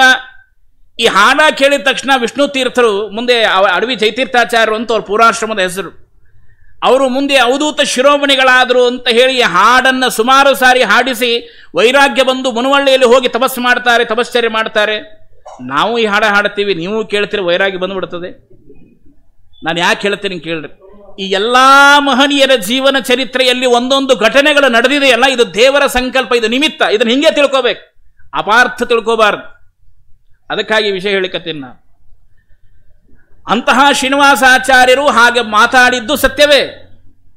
ಅದೇ ಶ್ರೀನಿವಾಸಾಚಾರ್ಯರು ಮತ್ತೆ ವಿಜಯದಾಸರಿಗೆ ಶರಣಾಗತರಾಗಿ ವಿಜಯದಾಸರ ಪಾರಮ್ಯವನ್ನು ಕೊಂಡಾಡಿ ಕೊನೆಗೆ ಸಾಕ್ಷಾತ್ ಅವ್ರು ಹೇಳ್ತಾರೆ, ಗೋಪಾಲದಾಸರು ನನ್ನ ಶಿಷ್ಯರಿದ್ದಾರೆ, ಆ ಗೋಪಾಲದಾಸರ ಹತ್ತಿರ ಹೋಗಿ ನೀವು ನಿಮಗೆಲ್ಲ ಅನುಗ್ರಹ ಮಾಡ್ತಾರೆ ಅಂತ ಹೇಳಿ ಅತ್ಯಂತ ಘನಘೋರವಾಗಿರ್ತಕ್ಕಂತಹ ಉದರ ಬೇನೆ, ಇನ್ನೇನು ಸಾಯಬೇಕು ಅಂತಹ ಬೇನೆ ಅದು. ಗೋಪಾಲದಾಸರು ಸಾಕ್ಷಾತ್ ಶ್ರೀನಿವಾಸಾಚಾರ್ಯರು ನೋಡ್ತಾರೆ, ದೇವರ ಸಂಕಲ್ಪ, ಇವರ ಆಯುಷ್ಯವೇ ಕಡಿಮೆ ಇದೆ ನೋಡಿ. ಅವ್ರ ಜ್ಯೋತಿಷ್ಯ ಗೊತ್ತಲ್ಲ, ಅದರಲ್ಲಿ ಅಪರೋಕ್ಷ ಜ್ಞಾನಿಗಳು ಬೇರೆ. ಕೊನೆಯಲ್ಲಿ ಗೋಪಾಲದಾಸರು ಅಂತಾರೆ, ತಿರುಪತಿ ಕ್ಷೇತ್ರಕ್ಕೆ ಆಯಿತು ನಮ್ಮ ಜೊತೆ ಸಂಚಾರ ಮಾಡಿ ಅಂತಾರೆ. ಸಂಚಾರವನ್ನು ಮಾಡ್ತಾ ಸಾಕ್ಷಾತ್ ಗೋಪಾಲದಾಸರು ಅವರನ್ನು ಕರೆದುಕೊಂಡು ತಿರುಪತಿಗೆ ಕರ್ಕೊಂಡು ಹೋಗ್ತಾರೆ. ಶ್ರೀನಿವಾಸ ದೇವರ ಮುಂದೆ ನಿಲ್ಲಿಸಿ ವಿಶೇಷವಾಗಿ ಎನ್ನ ಭಿನ್ನಬ ಕೇಳೋ ಧನ್ವಂತರಿ ಸನ್ನವನು ಇವ ಕೇವಲ, ಸಾಕ್ಷಾತ್ ಭಗವಂತನ ಧನ್ವಂತರಿ ರೂಪಿಯಾದ ಪರಮಾತ್ಮನನ್ನು ಸ್ತೋತ್ರ ಮಾಡ್ತಾರೆ. ಸಣ್ಣವ ಇವ, ಏನೋ ಒಂದು ತಪ್ಪು ಮಾಡಿದ್ದಾನೆ, ಹೀಗಾಗಿ ನನ್ನ ಭಿನ್ನಪ ಹೇಳ್ತೇನೆ, ಇವರಿಗೆ ವಿಶೇಷವಾಗಿರ್ತಕ್ಕಂತಹ ಆಯುರಾರೋಗ್ಯ ಐಶ್ವರ್ಯವನ್ನು ಕೊಡು. ಹಾಗೆ ಕೊಡ್ಲಿಕ್ಕೆ ಆಗುವುದಿಲ್ಲ, ಅದು ದೇವರ ಸಂಕಲ್ಪ. ದೇವರ ಸಂಕಲ್ಪ ಅಲ್ಲ, ಅಷ್ಟು ಜೊತೆಯಲ್ಲಿ ದೇವರ ಪ್ರಕೃತಿಯನ್ನು ನಾವು ಎಂದೂ ವ್ಯತ್ಯಾಸ ಮಾಡಲಿಕ್ಕೆ ಆಗುವುದಿಲ್ಲ. ಹೀಗಾಗಿ ಅದಕ್ಕೆ ಹೇಳ್ತಾರೆ, ನನ್ನ ಜೀವನದ 40 ವರ್ಷದ ಆಯುರ್ದಾನವನ್ನು ಅವರಿಗೆ ಮಾಡ್ತೇನೆ ಅಂತ. ಇದೆಂಥ ತ್ಯಾಗ ನೋಡಿ, ಗೋಪಾಲದಾಸರ ತ್ಯಾಗ. ಯಾರು ಇವತ್ತಿನ ದಿವಸ ಆಯುಷ್ಯ ದಾನ ಮಾಡ್ತಾರ್ರಿ? ಯಾರು ದಾನ ಮಾಡಲಿಕ್ಕೂ ಸಾಧ್ಯ ಇಲ್ಲ. ಯಾರು ಕೇಳ್ರಿ ಆಯುಷ್ಯ ದಾನ ಮಾಡ್ತೀರಾ ಅಂತ ಹೇಳಿದ್ರೆ ಹತ್ತಿರ ಬರಬೇಡ್ರಿ ಅಂತಾರೆ. ಯಾರು ಏನು ಬೇಕಾದ ಕೇಳ್ರಿ ಆಯುಷ್ಯ ದಾನ ಮಾಡಿ ಅಂತ ಯಾರು ಮಾಡ್ತಾರೆ? ಯಾರು ಮಾಡೋದು. ಆದರೆ ಎಂಥ ತ್ಯಾಗಿಗಳು ಸಾಕ್ಷಾತ್ ಗೋಪಾಲದಾಸರು ಅಂದರೆ, ತಮ್ಮ ಆಯುಷ್ಯದೊಳಗಿನ 40 ವರ್ಷ ಆಯುರ್ದಾನವನ್ನು ಪ್ರಧಾನವಾಗಿ ಸಾಕ್ಷಾತ್ ಶ್ರೀನಿವಾಸಾಚಾರ್ಯರಿಗೆ ದಾನ ಮಾಡುತ್ತಾರೆ. ಆ 40 ವರ್ಷದ ಆಯುಷ್ಯನ್ನು ಪಡೆದುಕೊಂಡಿರ್ತಕ್ಕಂತಹ ಮಹಾನುಭಾವರು ಶ್ರೀನಿವಾಸಾಚಾರ್ಯರು ಮುಂದೆ ಅವರ ಶಿಷ್ಯತ್ವವನ್ನು ವಹಿಸಿಕೊಂಡು ಜಗನ್ನಾಥದಾಸರಾಗಿ ಇಂತಹ ಹರಿಕಥಾಮೃತ ಸಾರ ಗ್ರಂಥವನ್ನು ರಚನೆ ಮಾಡಿಕೊಡುತ್ತಾರೆ ಅಂದರೆ ಎಂತಹ ವೈಭವ ಗೋಪಾಲದಾಸರ ವಿಚಾರ ಮಾಡಿ. ಎಷ್ಟು ದೊಡ್ಡ ಪರಂಪರೆಯನ್ನು ನಿರ್ಮಾಣ ಮಾಡಿದರು. ಸಾಕ್ಷಾತ್ ಜಗನ್ನಾಥದಾಸರು ಗೋಪಾಲದಾಸರ ಶಿಷ್ಯರಾಗಿ ಹರಿಕಥಾಮೃತ ಸಾರ, ಎಂತಹ ಹರಿಕಥಾಮೃತ ಸಾರ. ಕೆಲವರು ಯಾರೋ ಹೇಳ್ತಾ ಇದ್ರು ನನಗೆ, ಸ್ತ್ರೀಯರೆಲ್ಲ, ಏನಾಚಾರ್ಯ ಈ ಶ್ರೀಮನ್ ನ್ಯಾಯ ಸುಧಾದಿ ಗ್ರಂಥಗಳು ಈ ಏನು ಪರೀಕ್ಷೆ ನಡೆದಿರ್ತದ, ನಾವು ಹೋಗಿ ಕೂತಿರ್ತೀವಿ, ಕೆಲವು ವಿಷಯಗಳು ನಮ್ಗೆ ಅರ್ಥ ಆಗುವುದಿಲ್ಲ. ನ್ಯಾಯಾಮೃತ, ತರ್ಕತಾಂಡವ, ಚಂದ್ರಿಕಾ, ಈ ವಿಶೇಷವಾಗಿ ಸುಧಾ ಪರೀಕ್ಷಾ, ಇವೆಲ್ಲ ಸ್ವಾಮಿಗಳು ಕೇಳ್ತಿರ್ತಾರೆ, ವಿದ್ವಾಂಸರು ಕೇಳ್ತಿರ್ತಾರೆ, ಆ ಹುಡುಗರು ಉತ್ತರ ಕೊಡ್ತಿರ್ತಾರೆ. ಎಲ್ಲೋ ಒಂದು ಚೂರು ನಮಗೂ ಒಂದು ಚೂರು ಏನೋ ಪ್ರವಚನದ ಬಂದದ್ದು ಒಂದು ಸ್ವಲ್ಪ ವಿಷಯ ಗೊತ್ತಾಗ್ತಾವೆ ಬಿಟ್ರೆ ಉಳಿದು ಏನೂ ಗೊತ್ತಾಗಲ್ಲ. ಸುಮ್ಮನೆ ಹರಟೆ ಹೊಡ್ಕೋದು ಕೂಡ ಪ್ರಸಂಗ ಬರ್ತದ್ರಿ, ಅವ್ರು ಮಾತಾಡೋದು ಇವ್ರು ಮಾತಾಡೋದು, ಇದೇನು ಅಂತ. ಹಾಗಾದ್ರೆ ನಮಗೂ ಕೇಳಿದ ಪುಣ್ಯ ಬರ್ತದೇನು ಅಂತ ಒಂದು ತಿಳ್ಕೊಂಬಿಡ್ರಿ. ಶ್ರೀಮನ್ ನ್ಯಾಯ ಸುಧಾ, ವ್ಯಾಸತ್ರಯ ಗ್ರಂಥಗಳು, ಏನು ನಮ್ಮ ಎಲ್ಲ ಶಾಸ್ತ್ರೀಯ ಗ್ರಂಥಗಳಿದೆಯಲ್ಲ ಆ ಎಲ್ಲ ಶಾಸ್ತ್ರೀಯ ಗ್ರಂಥಗಳ ಸಾರಾಂಶ ರೂಪವೇ ಹರಿಕಥಾಮೃತ ಸಾರ. ಇದನ್ನು ಸ್ಪಷ್ಟವಾಗಿ ಹೇಳಬಲ್ಲೆ ನಾನು. ಆ ಹರಿಕಥಾಮೃತ ಸಾರ ಗ್ರಂಥವನ್ನು, ಹಾಗಾದ್ರೆ ನಮ್ದು ಸುಧಾಮಂಗಳಾಗಿಲ್ಲ ಅಂತ ಯಾರು ತಿಳ್ಕೊಂಡ್ರೆ ಹರಿಕಥಾಮೃತ ಸಾರ ಆದ್ರೆ ಸುಧಾಮಂಗಳಾದಂಗೆ. ಹರಿಕಥಾಮೃತ ಸಾರವನ್ನ ಪಾಠವನ್ನು ಹೇಳಿಸಿಕೊಂಡ್ರೆ ಸಾಕು, ಅದರಲ್ಲಿರುವ ಅರ್ಥಗಳು ಒಂದು ತಿಳ್ಕೊಳ್ಳಿ. ಕನ್ನಡದ ಗ್ರಂಥಕ್ಕೆ ಸಂಸ್ಕೃತ ವ್ಯಾಖ್ಯಾನ ಪ್ರಪಂಚದಲ್ಲಿ ಇದ್ದದ್ದೇ ಆದ್ರೆ ಅದು ಹರಿಕಥಾಮೃತ ಸಾರ ಗ್ರಂಥಕ್ಕೆ ಒಂದಕ್ಕೆ. ವಿಚಾರ ಮಾಡಿ, ಎಷ್ಟೋ ಕಡೆಗೆ ನಮಗನಿಸ್ತಿರ್ತದೆ ಸಂಸ್ಕೃತ ಗ್ರಂಥಕ್ಕೆ ಕನ್ನಡ ಅನುವಾದ ಇರ್ತದೆ, ಆದರೆ ಕನ್ನಡದ ಗ್ರಂಥಕ್ಕೆ ಸಂಸ್ಕೃತದಲ್ಲಿ ವ್ಯಾಖ್ಯಾನ ಹುಡ್ತಕ್ಕಂತಹ ಜಂಬುಕಂಡಿ ವಾದರಾಜಾಚಾರ್ಯ ರಚನೆ ಮಾಡಿ ಕೊಡ್ತಾರೆ ಅಂದರೆ ಆ ಹರಿಕಥಾಮೃತ ಸಾರದ ಗ್ರಂಥದ ಮಹತ್ವ ಎಂಥದ್ದು. ಅಂತಹ ಗ್ರಂಥ ಕೊಡುವುದಕ್ಕೆ ಆಶೀರ್ವಾದ ಮಾಡಿದವರು ಯಾರು? ಗೋಪಾಲದಾಸ. ಅಂತಹ ಜಗನ್ನಾಥದಾಸರಿಗೆ ಅನುಗ್ರಹ, ವಿಶೇಷವಾಗಿ ಅನುಗ್ರಹ ಮಾಡಿ ಅವರಿಂದ ಒಂದು ದೊಡ್ಡದಾಗಿರತಕ್ಕಂತಹ ಶಿಷ್ಯ ಪರಂಪರೆಯನ್ನು ಕೊಟ್ಟವರು. ವಿಚಾರ ಮಾಡಿ, ಎಂತಿಂತಹ ಮಹನೀಯರನ್ನ ಪ್ರಪಂಚಕ್ಕೆ ಕೊಟ್ಟವರು ಗೋಪಾಲದಾಸ್. ಇನ್ನೊಬ್ಬರ ಕಥೆ ಹೇಳಿ ಮುಗಿಸ್ತೇನೆ. ಯಾವ ಹೆಳವನ ಕಟ್ಟಿ ಗಿರಿಯಮ್ಮನ ಕಥೆಯನ್ನು ಕೇಳುತ್ತೇವೆ, ಎಂತಹ ಸಾಧ್ವಿಯವಳು. ಇನ್ನೊಂದು, ಗೋಪಾಲದಾಸರಲ್ಲಿ ಇನ್ನೂ ಒಂದು ಅದ್ಭುತ ಕಲೆ ಇತ್ತಂತೆ. ಏನಂದ್ರೆ ಸುಂದರವಾಗಿ ರಂಗವಲ್ಲಿಗಳನ್ನು ಬಿಡಿಸ್ತಿದ್ರಂತೆ, ಬಹಳ ಚಂದ.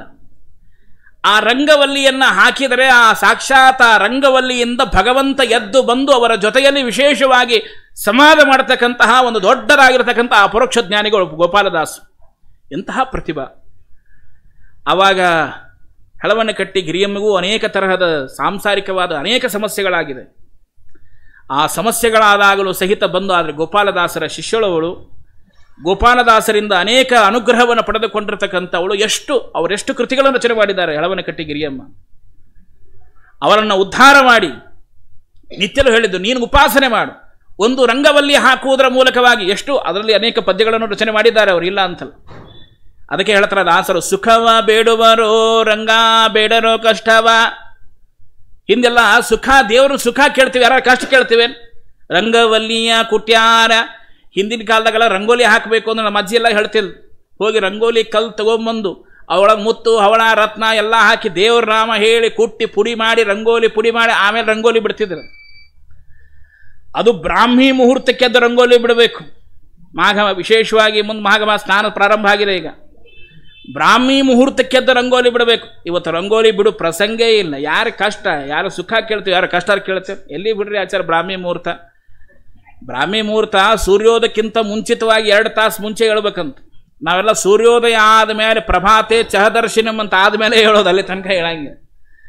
ರಂಗವಲ್ಲಿಯ ಇವತ್ತು ಯಾರು ರಂಗೋಲಿ, ಆ ರಂಗವಲ್ಲಿಯನ್ನು ಬ್ರಾಹ್ಮಿ ಮುಹೂರ್ತಕ್ಕೆ ಎದ್ದು ಹಾಕುವಾಗ ದೇವತೆಗಳು ಸಂಚಾರ ಮಾಡ್ತಾರಲ್ಲ, ನಿನ್ನ ಪುತ್ರ ಪೌತ್ರಾದಿಗಳು ನಿನ್ನ ಕುಲ ಅಭಿವೃದ್ಧಿ ಆಗಲಿ ಅಂತ ಆಶೀರ್ವಾದ ಮಾಡ್ತಾರೆ. ರಂಗವಲ್ಲಿಯನ್ನು ಹಾಕಿ ಉದ್ಧಾರ ಆಗಿರ್ತಕ್ಕಂಥವ್ರು ಯಾರಾದರೂ ಇದ್ದಾರೆ ಅಂತ ಕೇಳಿದರೆ ಹೆಳವನ ಕಟ್ಟಿ ಗಿರಿಯಮ್ಮ ಇನ್ನೇನು ಸಾಕ್ಷಿ ಬೇಕು ನಿಮಗೆ? ಎಂತಹ ಮಹಾನುಭಾವಳವಳು, ಎಷ್ಟು ಸಾಧನೆ ಮಾಡಿದ್ದಾಳೆ. ಹಾಗೆ ರಂಗವಲ್ಲಿಯನ್ನು ಬಿಡಿಸುವ ಸಂದರ್ಭದಲ್ಲಿ ಎಂತಹ ಭಗವದ್ ರೂಪಗಳ ಚಿಂತನೆ, ವಿಜಯದಾಸರು ಹಾಕಿಕೊಟ್ಟ ಕವಚದ ಚಿಂತನೆಗಳನ್ನು ಮಾಡಿರ್ತಕ್ಕಂಥ ಗೋಪಾಲದಾಸರು ತಮ್ಮ ಶಿಷ್ಯ ಪರಂಪರೆಗೆ ಅದನ್ನು ತಿಳಿಸಿಕೊಟ್ರು. ಹಾಗೆ ಇವತ್ತು ಹೇಳುವುದೂ ಇಲ್ಲ, ರಂಗೋಲಿ ಹಾಕುವುದೂ ಇಲ್ಲ, ಭಾಳ ಪ್ರಸಂಗ. ನಾನು ಒಬ್ಬರ ಮನೆಗೆ ಹೋಗಿದ್ದೆ, ಅವ್ರ ಮನೆ ಮುಂದೆ ರಂಗೋಲಿ ಹಾಕಿದ್ರು. ಎಲ್ಲರ ಮನೆ ಮುಂದೆ ಶ್ರೀ ಲಕ್ಷ್ಮೀ ನರಸಿಂಹಾಯ ನಮಃ ಅಂತ ಬರೆದಿರ್ತಾರೆ, ಶ್ರೀ ಲಕ್ಷ್ಮೀ ವೆಂಕಟೇಶಾಯ ನಮಃ ಅಂತ ಬರೆದಿರ್ತಾರೆ. ಅವ್ರ ಮನೆ ಮುಂದೆ ಬರೆದದ್ದು ಅದೊಂದು ಬ್ಯಾರೆ ಲಿಪಿನೇ ಇತ್ತು, ಬ್ಯಾರೆ ಸ್ಕ್ರಿಪ್ಟ್ ಇತ್ತು. ನನಗೂ ಎಲ್ಲ ಸ್ಕ್ರಿಪ್ಟ್ಗಳು ಗೊತ್ತು, ಒಂದು 10-15 ಸ್ಕ್ರಿಪ್ಟ್ ಬರ್ತಾವೆ ನನಗೂ, ಅದನ್ನೇ ಕಲಿಸೋದು ನಾನು. ಇದು ಯಾವುದು ಹೊಸ ಸ್ಕ್ರಿಪ್ಟ್ ಕಾಣಿಸ್ತಲ್ಲಪ್ಪ, ಇದೇನು ಪಾರ್ಸಿಗತ್ಲಿ ಕಾಣಿಸ್ಲಿಕ್ಕತ್ತದ, ಇದು ಯಾವುದು ಅಂತ. ಅವಾಗ ಯಜಮಾನ್ರು ಕೇಳಿದೆ, ಅಲ್ಲ ಚಿತ್ರದಲ್ಲಿ ಚಂದ ಅದ, ಆದರೂ ಒಂಥರ ಬೇರೆ ಬೇರೆ ಥರ ಕಾಣಿಸ್ತದ, ಆದರೆ ಇಲ್ಲಿ ಬರೆದದ್ದು ಸ್ಕ್ರಿಪ್ಟ್ ಮಾತ್ರ ಬೇರೆ ಅದಲ್ಲ ಅಂದೇನು. ಆಚಾರ ಒಳಗೆ ಬರ್ರಿ, ಯಾಕೆ ಸುಮ್ಮನೆ ತಲೆ ಕೆಡಿಸೋತೀನಿ, ಒಳಗೆ ಬರ್ರಿ ಹೇಳ್ತೇವೆ ನಾವು. ಸುಮ್ಮನೆ ರೋಡ್ ಒಳಗೆ ನಿಂತ್ಕೊಂಡು ನೀವು ಕೇಳಿದರೆ ಹೇಳೋದು ಕಷ್ಟ, ಮತ್ತು ಆಮೇಲೆ ನೀವು ಕೇಳಿಸ್ಕೊಳ್ಳೋದು ಕಷ್ಟ, ಒಳಗೆ ಬರ್ರಿ. ಸರಿ ಅಂಥೇಳಿ ತಕ್ಷಣದೊಳಗೆ ಒಳಗೆ ಹೋದೆ. ಒಳಗೆ ಹೋದ ತಕ್ಷಣ ಆಚಾರ್ಯ ಅದೇನು ನಮ್ಮ ಮನೆಯವ್ರು ಹಾಕಿಲ್ಲ, ನಮ್ಮ ಮನೆ ಕೆಲಸದಾಗ ಫಾತಿಮಾ ಅಂತ ಬರ್ತಾಳೆ, ಆಕಿ ತನ್ನ ಭಾಷಾದೊಳಗೆ ಹಾಕಿ ಆಳ್ಬಿಡ್ರಿ. ದೇವ್ರ ಅನುಗ್ರಹ ಹಂಗೆ ನೋಡಿ ಅವಳು ಹಾಕ್ಯಾಳ, ಹಿಂಗಾಗಿ ಅವ್ರಿಗೆ ಮಕ್ಕಳು ಜಾಸ್ತಿ ಆಗ್ಯಾವ, ನಮ್ಮ ಮನೆ ಬರಕ್ಕೆ ನಮ್ಮ ಮನೆ ಕಡಿಮೆ ಆಗ್ಯಾವ. ಇದು ಯಾಕೆ ನಾ ಹೇಳಿದೆ ಅಂತಂದ್ರೆ, ವಿಶೇಷವಾಗಿ ನಮ್ಮ ಮನೆ ಮುಂದೆ ರಂಗೋಲಿ ಸಾರಿಸೋದಕ್ಕೆ ಇನ್ನೊಬ್ಬರು ಬೇಕು, ಹಣೆ ಬರಕ್ಕೆ. ನಮ್ಮ ದೇವ್ರ ಮನೆ ಪಾತ್ರೆ ತಿಕ್ಕೋದಕ್ಕೆ ಇನ್ನೊಬ್ಬರು ಬೇಕು. ಉಪಕರಣಗಳು ಎಷ್ಟು ನೋಡಿ, ಹರಿಕಥಾಮಸಾರ ಹೇಳ್ತಾರೆ, ಭಗವದ್ ರೂಪ ಚಿಂತನೆ ಒಂದೊಂದು ಉಪಕರಣೆಯಲ್ಲಿ ಎಷ್ಟೆಷ್ಟು ರೂಪಗಳಿದೆ ಅಂತ ಹೇಳ್ತಾರೆ. ಎಲ್ಲವೂ ಸಹಿತ ಹೇಳಿದಲ್ಲ, ಉಪಕರಣೆಯಿಂದ ಹಿಡಿದುಕೊಂಡು ಎಲ್ಲ ತತ್ವಗಳ ವಿಚಾರಣೆಯನ್ನು ವಿಷಯವನ್ನು ತಿಳಿಸಿದವರು ಸಾಕ್ಷಾತ್ ಜಗನ್ನಾಥದಾಸರು. ಅಂತಹ ಜಗನ್ನಾಥದಾಸರು, ಅಂತಹ ಮಹನೀಯರನ್ನ ಗೋಪಾಲದಾಸರು, ಜಗನ್ನಾಥದಾಸರನ್ನ, ಹೆಳವನಕಟ್ಟಿ ಗಿರಿಯಮ್ಮ, ಇಂತಹ ಅನೇಕ ಮಹನೀಯರನ್ನ ಈ ಪ್ರಪಂಚಕ್ಕೆ ಕೊಟ್ಟಿದ್ದಾರಲ್ಲ. ಯಾರೋ ಕೆಲವರು ಅಂದ್ರಂತೆ, ಆಚಾರ್ಯ ಇಷ್ಟೆಲ್ಲ ಹೇಳ್ತಿರಲ್ಲ, ಮಡಿ ಬಗ್ಗೆ ಏನು ನೀವು ಮಾತಾಡಲಿಲ್ಲಲ್ಲ ಗೋಪಾಲದಾಸರನ್ನ ಕೇಳಿದ್ರು. ಮಡಿ ಅಂದರೆ ಭಾಳ ಕಷ್ಟ ಇವತ್ತಿನ ದಿವಸ. ಮಡಿ ಅಂದರೆ ಏನು? ಕನ್ನಡದಾಗ ಮಡಿ ಅಂದರೆ ಸಾಯೋ ಅಂತ ಅರ್ಥ. ಆಚಾರ್ಯ ಇವತ್ತು ಮಡಿ ಮಾಡೋದು ಅಂದ್ರೆ ಸಾಯೋದೇ ಬಿಡ್ರಿ ಅಂತ. ಯಾಕೆಂದ್ರೆ ಮಡಿ ಮಾಡೋದು ಬಹಳ ಕಷ್ಟ. ಅದಕ್ಕಾಗಿ ಮಡಿ ಅಂದರೆ ಹೇಗೆ ಅಂದರೆ ನೋಡಿ, ಅದಕ್ಕಾಗಿ ಸ್ವತಃ ಹೇಳ್ತಾರೆ, ಕಾಯೇನ ವಾಚ ಮನಸ ಇಂದ್ರಿಯನ ಶುದ್ಧತಾ. ಮಡಿ ಒಳಗೆ ಎರಡು ಇರಬೇಕ್ರಿ, ಒಂದು ಶುದ್ಧತಾ, ಇನ್ನೊಂದು ಸ್ವಚ್ಛತೆ. ಶುದ್ಧತಾ ಹೇಗೆ ಅಂದರೆ ಕಾಯೇನ ವಾಚ ಮನಸ ಇಂದ್ರಿಯನ ಶುದ್ಧತಾ. ಬಹಿರಂಗದ ಪ್ರದೇಶ ಶುದ್ಧವಾಗಿ ಶುಚಿಯಾಗಿರಬೇಕು. ಎಷ್ಟು ಶುಚಿಯಾಗಿರಬೇಕು ಅಂದರೆ ಕುತ್ಕೋಬೇಕು ಅಂತ ಅನಿಸ್ಬೇಕು. ದೇವ್ರ ಮನೆಯೊಳಗೆ ಹೋದ್ರೆ ಆ ದೇವ್ರು ನೋಡಿ ಸಂತೋಷ ಪಡ್ಬೇಕು. ದೇವ್ರ ಮೇಲೆ ಮತ್ತಿಷ್ಟು ಧೂಳು ಕುತ್ಕೊಂಡ್ರೆ ಒಳಗೆ ಹೋಲಿಕೆ ಬರುವುದಿಲ್ಲ. ಕೆಲವ್ರ ಮನೆ ದೇವ್ರ ಮನೆ ನೋಡಿರೋ ಸಾಕದು, ಯಾವಾಗಿರ್ತದೋ ಏನೋ ಗೊತ್ತಿಲ್ಲ, ಅಷ್ಟು ಧೂಳ. ಆ ವಸ್ತ್ರಗಳು ಅಷ್ಟೇ. ನಾನು ಹೋಗಿದ್ದೆ, ಸಂಧ್ಯಾವಂದನ ಮಾಡ್ಬೇಕು, ಸ್ವಲ್ಪ ದಾಬಳಿ ಕೊಡಿ ಅಂದೆ ನಾನು ಅವ್ರಿಗೆ. ಆಚಾರ ಅಲ್ಲಿ ಗೂಟಕ್ಕೆ ಜೋತ್ ಹಾಕಿವ್ ನೋಡ್ರಿ ದಾಬಳಿ. ಆ ಗೋಡೆನೂ ಕರಿ, ದಾಬಳಿನೂ ಕರಿ, ಕಾಣಿಸೇ ವಾಲ್ತು. ಅದು ಎಷ್ಟು ಕರಿ ಆಗಿರ್ತದೋ, ನೈನಂ ಚಿಂದಂತಿ ಶಸ್ತ್ರಾಣಿ ನೈನಂ ದಹತಿ ಪಾವಕ. ಯಾವ ಗಂಗಾದೇವಿ ಬಂದರು ಆ ಕೊಳೆಯನ್ನು ಹೋಗಿಸ್ಲಿಕ್ಕೆ ಆಗೋದು ಹಂಗಿತ್ತು. ನಾನು ಈ ಧಾಬಳಿ ಉಟ್ಕೊಂಡ್ರೆ ಕೃಷ್ಣಾರ್ಪಣ ಮಸ್ತು. ಯಾರೋ ಒಬ್ರು ಈ ಧಾಬಳಿ ಬಗ್ಗೆ ಬರ್ದಾರೆ. ಈ ಧಾಬಳಿ ಅಂದರೆ ಅದು ಏನಂದರೆ ಅದು ಮಡಿ ಮೈಲಿಗೆ ಕಮ್ ಪ್ರೂಫ್ ಅಂತದ್ದು. ಈಗ ಹೆಂಗೆ ಈ ಜೀನ್ಸ್ ಜಿಂದಾಬಾದ್ ಅಂತ ಒಬ್ರು ಯಾರೋ ಪುಸ್ತಕ ಬರ್ದಾರ, ಶೈಲಾ ಛಬ್ಬಿ ಅಂತ ಯಾರೋ ಒಬ್ರು ಬರ್ದಾರ. ಬರ್ದ ಈ ದಾಬಳಿಗೂ ಮತ್ತು ಮಡಿಗೂ ಹೋಲಿಸಿ ಬರೋದು. ಅಂದ್ರೆ ದಾಬಳಿ ಯಾರು ಉಟ್ಕೋಬಾರ್ದಂತಲ್ಲ, ಮತ್ತು ನಾನು ಊಟಕ್ಕೆ ಅದನ್ನೇ ಉಟ್ಕೋತೀನಿ, ಅದು ಪ್ರಶ್ನೆ ಬೇರೆ. ಆದರೆ ಈ ದಾಬಳಿ ಜೀನ್ಸ್ ಹೆಂಗೆ ಅಂತ ಒಂದು ಸುಮ್ಮನೆ ತುಲನೆ ಮಾಡ್ಯಾರ. ಸುಮ್ಮನೆ ನಿಮಗೆ ಇರ್ಲಿ ಅಂತ ಹೇಳ್ತೀನಿ. ಈ ಜೀನ್ಸ್ ನೋಡು ಎಷ್ಟು ಹಳೇದಾಗ್ತದ ಅಷ್ಟು ಫ್ಯಾಷನ್ ಜಾಸ್ತಿ ಅಂತದ. ಹಂಗೆ ಈ ದಾಬಳಿನೂ ಸಹಿತ ಎಷ್ಟು ಹಳೇದಾಗ್ತದ ಅಷ್ಟು ಮಡಿ ಜಾಸ್ತಿ ಅಂತದ. ಈ ಜೀನ್ಸು ನೀರು ಕಾಣೋದಿಲ್ಲ, ದಾಬಳಿನೂ ನೀರು ಕಾಣೋದಿಲ್ಲ. ಇನ್ನು ಮುಂದಿನ ಏನೇನು ಜೋಡಿಸ್ಕೋಬೇಕು ನೀವು ಜೋಡಿಸ್ಕೋರಿ, ನಾ ಏನು ಹೇಳಬೇಕಾಗಿ ಅಂತ ಯಾರೋ ಒಬ್ರು ಹಿಂಗೆ ಬರೆದದ್ದು. ಅದೇ ಪ್ರಧಾನ ಅಂತ ತಿಳ್ಕೊಬೇಡ್ರಿ. ಮಡಿಗೆ ಹೇಳ್ಯಾರ ಶುಚಿ. ಮಡಿಗೆ ವಿಶೇಷವಾಗಿ ಅಂದರೆ ಇಷ್ಟೇ ತಿಳ್ಕೊಬೇಕು, ಕಾಯೇನ ವಾಚ ಮನಸ ಇಂದ್ರಿಯನ ಶುದ್ಧತಾ. ಶುಚಿ ಪದ, ಎಲ್ಲ ಪದಾರ್ಥಗಳು ಶುದ್ಧವಾಗಿರಬೇಕು, ಸ್ವಚ್ಛ ಆಗಿರಬೇಕು, ಶುದ್ಧವಾಗಿರಬೇಕು. ಅದಕ್ಕಾಗಿ ಹೇಳ್ತಾರೆ ಮಡಿ ಮಾಡಬೇಕು, ಒಳ್ಳೆ ನಡತೆ ಕಲಿಯಬೇಕು. ಅದಕ್ಕಾಗಿ ಮಡಿ ಬಗ್ಗೆನೇ ಸುಳಾದಿ ಮಾಡಿದರು. ಮಡಿ ಮಾಡಬೇಕು, ಒಳ್ಳೆಯ ನಡತೆ ಕಲಿಯಬೇಕು, ಎಡಹಿ ಮುಗ್ಗುತ ನೀರ ಮಡುವಿನೊಳಗೆ ಹೋಗಿ. ನಾವೇನೇ ಮಾಡಿರೋ ಸಹಿತ ಮಡಿ ಆಗುವುದರ ಜೊತೆಯಲ್ಲಿ ಕಾಯೇನ ವಾಚ ಮನಸ ಇಂದ್ರಿಯನ ಶುದ್ಧತಾ ಬರಬೇಕು ಅಂತಂದರೆ ನಮ್ಮಲ್ಲಿ ಆ ಒಳ್ಳೆಯ ನಡತೆ, ಸದಾಚಾರ, ಸಂಪನ್ನ ಇದೆಲ್ಲವೂ ಸಹಿತ ಇರಬೇಕು. ಅಷ್ಟು ಮಾತ್ರ ಅಲ್ಲ, ನೀರಿನೊಳಗೆ ಮುಳುಗುವುದೊಂದೇ ಪ್ರಧಾನ ಅಂತ ತಿಳ್ಕೋಬೇಡಿ. ವಿಶೇಷವಾಗಿ ಭಗವಂತನ ನಾಮ ಸಂಕೀರ್ತನೆ, ನಾನು ಯಾಕೆ ನೀರೊಳಗೆ ಮುಳುಗ್ತಾ ಇದ್ದೇನೆ, ಸ್ನಾನ ಮಾಡ್ತಾ ಇದ್ದೇನೆ ಅನ್ನುವಂತಹ ಅನುಸಂಧಾನದ ಚಿಂತನೆಯಲ್ಲಿ ನಾವು ನಿತ್ಯಲೂ ಸ್ನಾನಾದಿಗಳನ್ನು ಮಾಡುವುದಾಗಲಿ, ಜಪತಪಾದಿಗಳನ್ನು ಮಾಡುವುದಾಗಲಿ, ಮಡಿಯ ಹಿನ್ನೆಲೆ ಹೀಗಿರಬೇಕು ಅಂತ ಹೇಳಿ ಹೇಗಂತ ಅವರೇ ಹೇಳ್ತಾರೆ. ಗುರುಮುಖವಿರಬೇಕು, ಹರಿದೈವನೆನಬೇಕು. ಭಗವಂತನೇ ವಿಶೇಷವಾಗಿರ್ತಕ್ಕಂತಹ ದೈವ ಅನ್ನಬೇಕು. ಗುರುಗಳನ್ನು ಆರಾಧನೆ ಮಾಡಬೇಕು. ಪರ ಉಪಕಾರ ಇರಬೇಕು. ಪ್ರತಿಕ್ಷಣ ಇನ್ನೊಬ್ಬರಿಗೆ ಉಪಕಾರ ಮಾಡಬೇಕು, ಇನ್ನೊಬ್ಬರ ಉಪಕಾರ ಸ್ಮರಣೆ ಮಾಡಬೇಕು.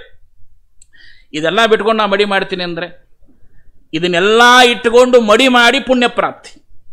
ನಾನೆಲ್ಲ ಬಿಟ್ಟು ಬರೀ ಸುಮ್ಮನೆ ಮಡಿ ಮಾಡ್ತೀನಿ ಅಂತಲ್ಲ. ಅದಕ್ಕೆ ಮಡಿಯ ಕುರಿತೇ ಒಂದು ಅದ್ಭುತವಾಗಿರ್ತಕ್ಕಂತಹ ವಿಚಾರವನ್ನು ಗೋಪಾಲದಾಸರು ನಮಗೆ ವಿಶೇಷವಾಗಿ ನಿರೂಪಣೆ ಮಾಡಿಕೊಡುತ್ತಾರೆ. ಹೀಗೆ ಗೋಪಾಲದಾಸರ ಒಂದೊಂದು ಮಾತುಗಳು ಒಂದೊಂದು ಅದ್ಭುತವಾಗಿರ್ತಕ್ಕಂತಹ ಅರ್ಥಗಳನ್ನು ಪ್ರತಿಪಾದನೆಯನ್ನು ಮಾಡಿಕೊಡ್ತಾರೆ. ಹೀಗೆ ಗೋಪಾಲದಾಸರು ಸಂಚಾರವನ್ನು ಮಾಡ್ತಾ ಎಲ್ಲ ಶಿಷ್ಯ ಸಮುದಾಯ ಸಮೇತವಾಗಿ ಆಮೇಲೆ ತಿರುಪತಿಯ ವಿಶೇಷವಾದ ಶ್ರೀನಿವಾಸ ದೇವರ ದರ್ಶನವನ್ನು ಪಡೆದುಕೊಳ್ಳುತ್ತಾರೆ. ಹಾಗೆ ನಾಮ ಸಂಕೀರ್ತನೆಯನ್ನು ಮಾಡುವ ಸಂದರ್ಭದಲ್ಲಿ ಗೋಪಾಲದಾಸರು ಏನು ತಂಬೂರಿಯನ್ನು ಮಿಡ್ತಾ ಇದ್ದಾರೆ, ಆ ವಿಶೇಷವಾಗಿರ್ತಕ್ಕಂತಹ ತಂಬೂರಿಯ ತಂತಿ ಹರಿದೋಯ್ತಂತೆ. ಹರಿದೋದಾಗ ಅಲ್ಲೇ ನಿಲ್ಲಿಸಿಬಿಟ್ಟು, ಭಗವಂತ ದೇಹ ಕೊಟ್ಟಿದ್ದ, ಈ ದೇಹವನ್ನು ಸಾಧನ ಮಾಡಿ ಆಯಿತು. ಏನು ದೇವರು ಕೊಟ್ಟಿರ್ತಕ್ಕಂತಹ ಈ ಜೀವದ ತಂತಿ ಇದೆಯಲ್ಲ, ಈ ಆತ್ಮ ಎಂಬ ತಂತಿಯನ್ನು ನಾನು ಭಗವಂತನಿಗೋಸ್ಕರ ಬಳಸಿಕೊಂಡದ್ದು. ಯಾರೋ ಅಂದರು ಶಿಷ್ಯರು, ಇನ್ನೊಂದು ತಂತಿ ತಂದು ಕಟ್ತೀವಿ, ಸ್ಟಾರ್ಟ್ ಮಾಡಿ ಅಂತ. ಅದಕ್ಕೆ ಅವ್ರು ಹೇಳಿದರು, ಅಲ್ಲ, ದೇವರ ಸಂಕಲ್ಪ ಇಷ್ಟೇ, ಇನ್ಮೇಲೆ ನಂದು ಮುಗಿತು, ನನ್ನ ಶಿಷ್ಯರು, ನನ್ನ ಪ್ರಶಿಷ್ಯರು ಅವರು ಪ್ರಾರಂಭಿಸ್ತಾರೆ ಅಂತ ಹೇಳಿ ಮುಂದೆ ಅವರು ಉತ್ತನೂರಿಗೆ ಬಂದು ವಿಶೇಷವಾಗಿ ಅವರು ಕಾಲರಾಗ್ತಾರೆ. ಆದರೆ ಇವತ್ತು ಗೋಪಾಲದಾಸರು ಇಲ್ಲ ಅಂತಷ್ಟೇ ಅಲ್ಲ, ಅವರ ಕೃತಿಗಳ ಮೂಲಕವಾಗಿ ಗೋಪಾಲದಾಸರಿದ್ದಾರೆ. ಜೀವನದಲ್ಲಿ ಇವತ್ತೇ ಒಂದು ಅವರು ಮಾಡಿರ್ತಕ್ಕಂತಹ ಸಾಧನೆ ಎಂಥದ್ದು ಅಂದರೆ ತುಂಬ ಅದ್ಭುತವಾದ ಸಾಧನೆ. ಹಿಂದೆ ನೀವೆಲ್ಲ ಪುಣ್ಯಧಾಮಕ್ಕೆ ಬಂದಾಗ ಕೇಳಿದ್ದೀರಿ, ಇವತ್ತು ಆ ಪ್ರಸಂಗ ಬಂದಿದೆ ಅಂತ ಹೇಳ್ತಾ ಇದ್ದೇನೆ. ಇವತ್ತಿಗೆ ಅದು ಒಂದು ಕಾರ್ಯವನ್ನು ನಾನು ಮಾಡ್ತಾ ಇದ್ದೆ. ಆ ಕಾರ್ಯವನ್ನು ಮೊಟ್ಟ ಮೊದಲು ಸ್ಪಷ್ಟವಾಗಿ ಇಲ್ಲೇ ಹೇಳೋದಕ್ಕೆ ಇಷ್ಟಪಡ್ತೇನೆ. ಹಿಂದೆ ನಾನು ಉಪನ್ಯಾಸ ಮಾಡುವಾಗ ಕ್ರಿಕೆಟಿನಲ್ಲಿ ಆಧ್ಯಾತ್ಮ ಅಂತ ಒಂದು ಪುಸ್ತಕ ಬರೆದಿದ್ದೆ. ತಮಗೆಲ್ಲರಿಗೂ ಗೊತ್ತಿದೆ, ಆ ವಿಷಯವೂ ನಿಮಗೆ ಗೊತ್ತು, ಪುಸ್ತಕವೂ ನಿಮಗೆ ಗೊತ್ತಿದೆ, ಪ್ರಕಾಶ್ ನಗರಿಂದ ಪ್ರಿಂಟ್ ಆದದ್ದು. ಈ 1 ತಿಂಗಳ ಹಿಂದೆ ಇನ್ನೊಂದು ವಿಷಯ ತೆಗೆದುಕೊಂಡು ಸಂಶೋಧನೆ ಮಾಡಬೇಕು ಅಂತ ಆಲೋಚನೆ ಬಂತು. ಏನು ಅಂದರೆ, ಈ ಟಿ ವಿಯಲ್ಲಿ ಬಿಗ್ ಬಾಸ್ ಆಟ ಅಂತ ಬರ್ತದೆ. ಇದೆಲ್ಲರೂ ಏನು ತಲೆ ಕೆಡಿಸ್ಕೊಂಡು, ಇದು ಯಾಕೆ ನನ್ನ ತಲೆಯೊಳಗೆ ಬಂತು ಅಂದರೆ, ನಾನು ಯಾವುದೋ ಒಂದು ರಾಮಾಯಣ ಪಾಠ ಹೇಳಬೇಕಾಗಿತ್ತು. ಪಾಠ ಹೇಳಬೇಕಾದರೆ ಅವರಿಗೆ ನಾನು ಹೇಳಿದೆ, ನನಗೆ ಎಲ್ಲ ಕಡೆ ಪ್ರವಚನ ಮುಗಿಸ್ಕೊಂಡು 9 ಗಂಟೆ ಮೇಲೆ ಬರ್ತೀನಿ, 9:30 ಪಾಠ ಶುರು ಮಾಡ್ತೀನಿ. ಆಚಾರ್ಯ 9:30 ಬರ್ಲಿಕ್ಕೆ ಆಗಲ್ರಿ ಆಚಾರ್ಯ ಅಂದರು. ನಾನು ಯಾಕೆ ಆಗೋದಿಲ್ಲ ಅಂತಾರೆ ಇವರು ಒಂದೇ. ಇಲ್ಲ ಆಚಾರ್ಯ, ಬಿಗ್ ಬಾಸ್ ಇರ್ತದೆ ಅಂತ.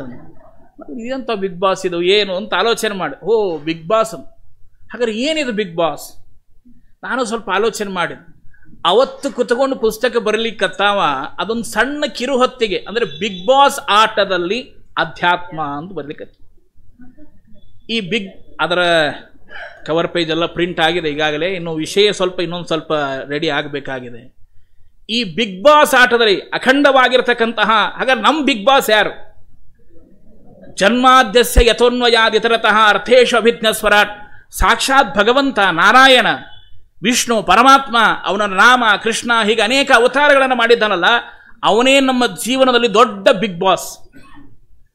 ಅವನ ಮನೆ ಅಂದರೆ ಯಾವುದು ಅಂದರೆ ಅಖಂಡವಾಗಿರತಕ್ಕಂತಹ ಈ ಭೂಮಂಡಲ ಇದೆಯಲ್ಲ, ಈ ಅಖಂಡವಾಗಿರತಕ್ಕಂತಹ ಪ್ರಪಂಚ ಅವನ ಕೊಟ್ಟ ಮನೆ. ಇದು ಸಾಮಾನ್ಯವಾಗಿರ್ತಕ್ಕಂತಹ ಮನೆಯಲ್ಲ. ಜಯವದೆ ಜಯವದೆ ಈ ಮನೆತನಕ್ಕೆ, ಈ ಮನೆಗೆ ಒಂದು ದೊಡ್ಡ ಜಯ ಇದೆ. ಎಂತಹ ಸೃಷ್ಟಿ, ಸೃಷ್ಟಿಯ ಪ್ರಕರಣವನ್ನು ನೀವು ನೋಡ್ತಾ ಇದ್ರಿ. ಇಂತಹ ಮನೆ ಜಗತ್ತಿನೊಳಗೆ ಎಂದೂ ಸಿಗ್ಲಿಕ್ಕೆ ಸಾಧ್ಯ ಇಲ್ಲ. ಆ ಮನೆಯೊಳಗೂ 2 ರೀತಿಯಾಗಿದೆ, ಒಂದು ಬ್ರಹ್ಮಾಂಡದ ಮನೆ, ಇನ್ನೊಂದು ಪಿಂಡಾಂಡದ ಮನೆ. ಸರಿ, ಇಂತಹ ಬ್ರಹ್ಮಾಂಡದ ಈ ಬಿಗ್ ಬಾಸ್ ಹೌಸಲ್ಲಿ ಎಂಥವರು ಬಂದಿದ್ದಾರೆ? ಎಲ್ಲಾ ಚೇತನರು ಇದ್ದಾರೆ. ಇಲ್ಲಿ ಮನಸ್ಸಿನ ಆಟ ಇದು. ಹುಚ್ಚು ಮನಸ್ಸಿನ 10 ಮುಖಗಳ ಅನಾವರಣ ಮತ್ತು ಚಿಂತನೆ ಅಂತ ಟೈಟಲ್ ಅದಕ್ಕೆ. ಈ ಮನಸ್ಸು ಬುದ್ಧಿಗಳ ಕಾದಾಟ.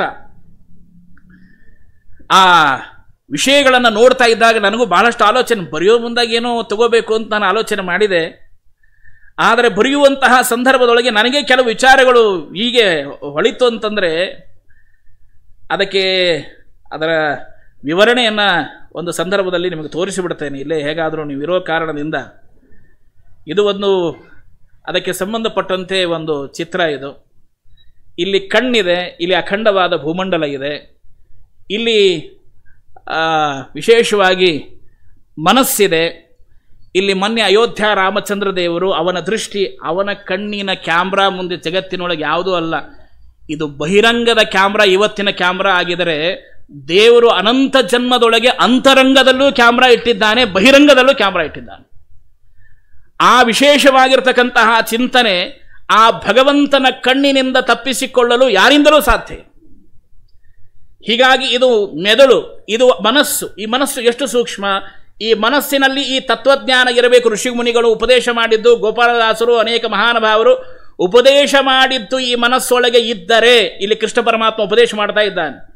ಅದೇ ಮನಸ್ಸಿನ ಅಂತರಂಗ ಮತ್ತು ಬಹಿರಂಗ ಮುಖಗಳ ಹಾದಾಟ, ಹೊಯ್ದಾಟ ಮತ್ತು ತೊಳಲಾಟಗಳ ಒಂದು ಚಿಂತನೆ. ಇದು ಒಂದು ವಿವರಣೆ ಕೊಟ್ಕೋದು ಬಂದದ್ದಲ್ಲಿ. ಹಾಗಾದ್ರೆ ಅಲ್ಲಿ ಬರತಕ್ಕಂತಹ ಪ್ಲೇಯರ್ಸ್ಗಳು 18 ಜನ ಇರಬಹುದು, ಆದರೆ ಮಹಾಭಾರತದ 18ರ ನಂಟು ಅದಕ್ಕಿದೆ. 18 ಪ್ರಧಾನವಾಗಿರ್ತಕ್ಕಂತಹ ಗುಣಗಳು. ಒಬ್ಬೊಬ್ಬ ಮನುಷ್ಯನಲ್ಲಿ ಒಂದೊಂದು ಪ್ರಧಾನವಾದ ಗುಣಗಳು ಇರ್ತದೆ. ಕೆಲವರಲ್ಲಿ ಸಹನೆ ಇರಬಹುದು, ಕೆಲವು ಸಂದರ್ಭದಲ್ಲಿ ಕೆಲವರಿಗೆ ಕ್ರೋಧ ಬರಬಹುದು, ಕೆಲವರಿಗೆ ಲೋಭ ಬರಬಹುದು, ಕೆಲವರಿಗೆ ಕಾಮ ಬರಬಹುದು. ಅದನ್ನು ಹೇಗೆ ಜೀವನದಲ್ಲಿ ನಿಯಂತ್ರಣ ಮಾಡಿಕೊಳ್ಳುವುದು? ಅಲ್ಲಿ ಬಿಗ್ ಬಾಸ್ ಹೇಳಿ ಆಟ ಕೊಡ್ತಾನೆ, ಇಲ್ಲಿ ಪರಮಾತ್ಮ ನಮಗೆ ಹೇಳದೆ ಆಟ ಕೊಡ್ತಾನೆ. ಈ ಆಟಗಳು ಬಂದಾಗ ಇಡೀ ಸಂಸಾರವೇ ಒಂದು ದೊಡ್ಡ ಆಟ. ಇದು ಯಾವ ಸಂದರ್ಭದಲ್ಲಿ ಯಾವ ತರಹದ ಆಟ ಬರ್ತದೋ ಎಂಬುದೇ ಗೊತ್ತಿಲ್ಲ. ಆದ್ರೆ ಆಟವನ್ನು ಪರಿಹಾರ ಮಾಡಿಸಿ ನಮ್ಮಲ್ಲಿ ಭಗವಂತನ ತತ್ವಜ್ಞಾನ ಎಂಬುದಿದ್ದರೆ, ನೋಡಿ ಗೋಪಾಲದಾಸರಿಗೆ ಬರಲಿಲ್ವಾ? ಜಗನ್ನಾಥದಾಸರಿಗೆ ಬರಲಿಲ್ವಾ? ಇವರು ಆ ಬಿಗ್ ಬಾಸ್ ಭಗವಂತನ ಅನುಗ್ರಹವನ್ನು ಪಡೆದುಕೊಂಡು ಮೊದಲೇ ಆ ಪದವಿಗಳನ್ನು ಪಡೆದುಕೊಂಡಿದ್ದಾರೆ. ಅಲ್ಲಿಯೂ ಸಹಿತ ಒಂದು ವಾಯ್ಸ್ ಬರ್ತದೆ, ಅಶರೀರವಾಣಿ. ಆ ಅಶರೀರವಾಣಿ ಯಾವುದು? ನಮ್ಮ ವಾಯುದೇವರ ವಾಣಿ. ಅದು ನಮ್ಮ ಜೀವನದಲ್ಲಿ ಬಂದ ವಾಯುದೇವರ ವಾಣಿ. ಅದು ನಾವು ಹೇಗೆ ಬದುಕಬೇಕು, ಹೇಗೆ ಅದರ ಕ್ರಮ ಏನು, ಎಂಥದ್ದು, ಹೀಗೆ ಒಂದೊಂದು ಚಿತ್ರಣವನ್ನು ಬಿಡಿಸ್ತಾ ಹೋದರೆ ಬಿಗ್ ಬಾಸ್ ಇದು ಮೊದಲೊಂದು 60 ಪುಟದ ಪುಸ್ತಕ ಮಾಡಬೇಕಂತ ನಾನು ತಿಳ್ಕೊಂಡೆ. ಇನ್ನೂ ಬರಿತಾ ಇದ್ದೀನಿ, ಮುಗಿಯವಾಲ್ತದು. ಮೊನ್ನೆ ಹಾಗೆ ನೋಡಬೇಕಾದ್ರೆ ಒಂದು ಸರ್ಕಲ್, ಒಂದು ಚೌಕಾಕಾರ, ಆ ಚೌಕಾಕಾರದೊಳಗೆ ಹಗ್ಗದಿಂದ ಆ ಹುಡುಗ ಸುತ್ತಾನೆ ಎಲ್ಲ ಕಡೆ, ಇನ್ನೊಬ್ಬವನು ಬಿಡಿಸ್ಕೋಬೇಕು. ಹಾಗೆ ನಮ್ಮ ಜೀವನದಲ್ಲಿ ಭಗವಂತ ಹೆಂಗೆ ಸಂಸಾರ ಗಂಟು ಹಾಕಿರ್ತಾನೆ. ಹೋಲಿ ಶ್ರಾವಣಿ ದಿವಸ ನಮ್ಗೆ ಜನವಾರ ಗಂಟು ಬಿಡಿಸೋದೇ ಕಷ್ಟ ಆಗಿರ್ತದೆ ನಮ್ಮ ಮನೆ ಬಾಳ. ಆದ್ರೆ ಇವೆಲ್ಲ ನಾನು ಯಾಕೆ ಹೇಳ್ತಾ ಇದ್ದೀನಿ ಅಂದರೆ, ಇವತ್ತು ಅರ್ವಾಚೀನ ಪ್ರಪಂಚದೊಳಗೆ ಏನು ನಡಿಲಿಕ್ಕತ್ತದ, ಇದಕ್ಕೆಲ್ಲ ಪ್ರಾಚೀನ ಹಿನ್ನೆಲೆ ಅದು. ಇದಕ್ಕೆಲ್ಲ ಪ್ರಾಚೀನ ಹಿನ್ನೆಲೆ ಇದೆ. ಅದಕ್ಕಾಗಿ ಈ ವಿಷಯವನ್ನು ನಾನು ಓದಿ ಮುಗಿಸ್ತೇನೆ. ಇದೆಲ್ಲ ಒಂದು ಚಿತ್ರಣದ ಕುರಿತು ಆಗ್ತದೆ. ಇನ್ನೊಂದು ತಿಂಗಳದೊಳಗೆ ನಿಮ್ಮ ಕೈ ಸೇರ್ತದೆ. ಆಮೇಲೆ ಆ ಪುಸ್ತಕವನ್ನು ನೀವು ಅವಶ್ಯವಾಗಿ ನೋಡಬಹುದು. ಅಂದರೆ ನಾನು ಇದನ್ನು ಯಾಕೆ ಹೇಳಿದೆ ಅಂತಂದರೆ, ಹೀಗೆ ನಮ್ಮ ಜೀವನದಲ್ಲಿ ನಮಗೆ ಬದುಕುವಂತಹ ಕ್ರಮ, ಬದುಕುವಂತಹ ಇಡೀ ಅಖಂಡವಾಗಿರ್ತಕ್ಕಂತಹ, ಹಾಗಾದರೆ ಎಲ್ಲರಿಗೂ ಕೊನೆಯಲ್ಲಿ ನಮಗೆ ಸಿಗತಕ್ಕಂತಹ ಭಾಗ್ಯ ಎಂಥದ್ದು ಅಂದರೆ ಆ ಪದವಿ ಎಂಬಿರ್ತಕ್ಕಂಥದ್ದಿದೆಯಲ್ಲ, ಭಗವಂತ ನಮಗೆ ಅನುಗ್ರಹಪೂರ್ವಕವಾಗಿ ಆ ಪದವಿಯನ್ನು ಕೊಡ್ತಾನೆ, ನಮಗೆ ಅನುಗ್ರಹವನ್ನು ಮಾಡ್ತಾನೆ.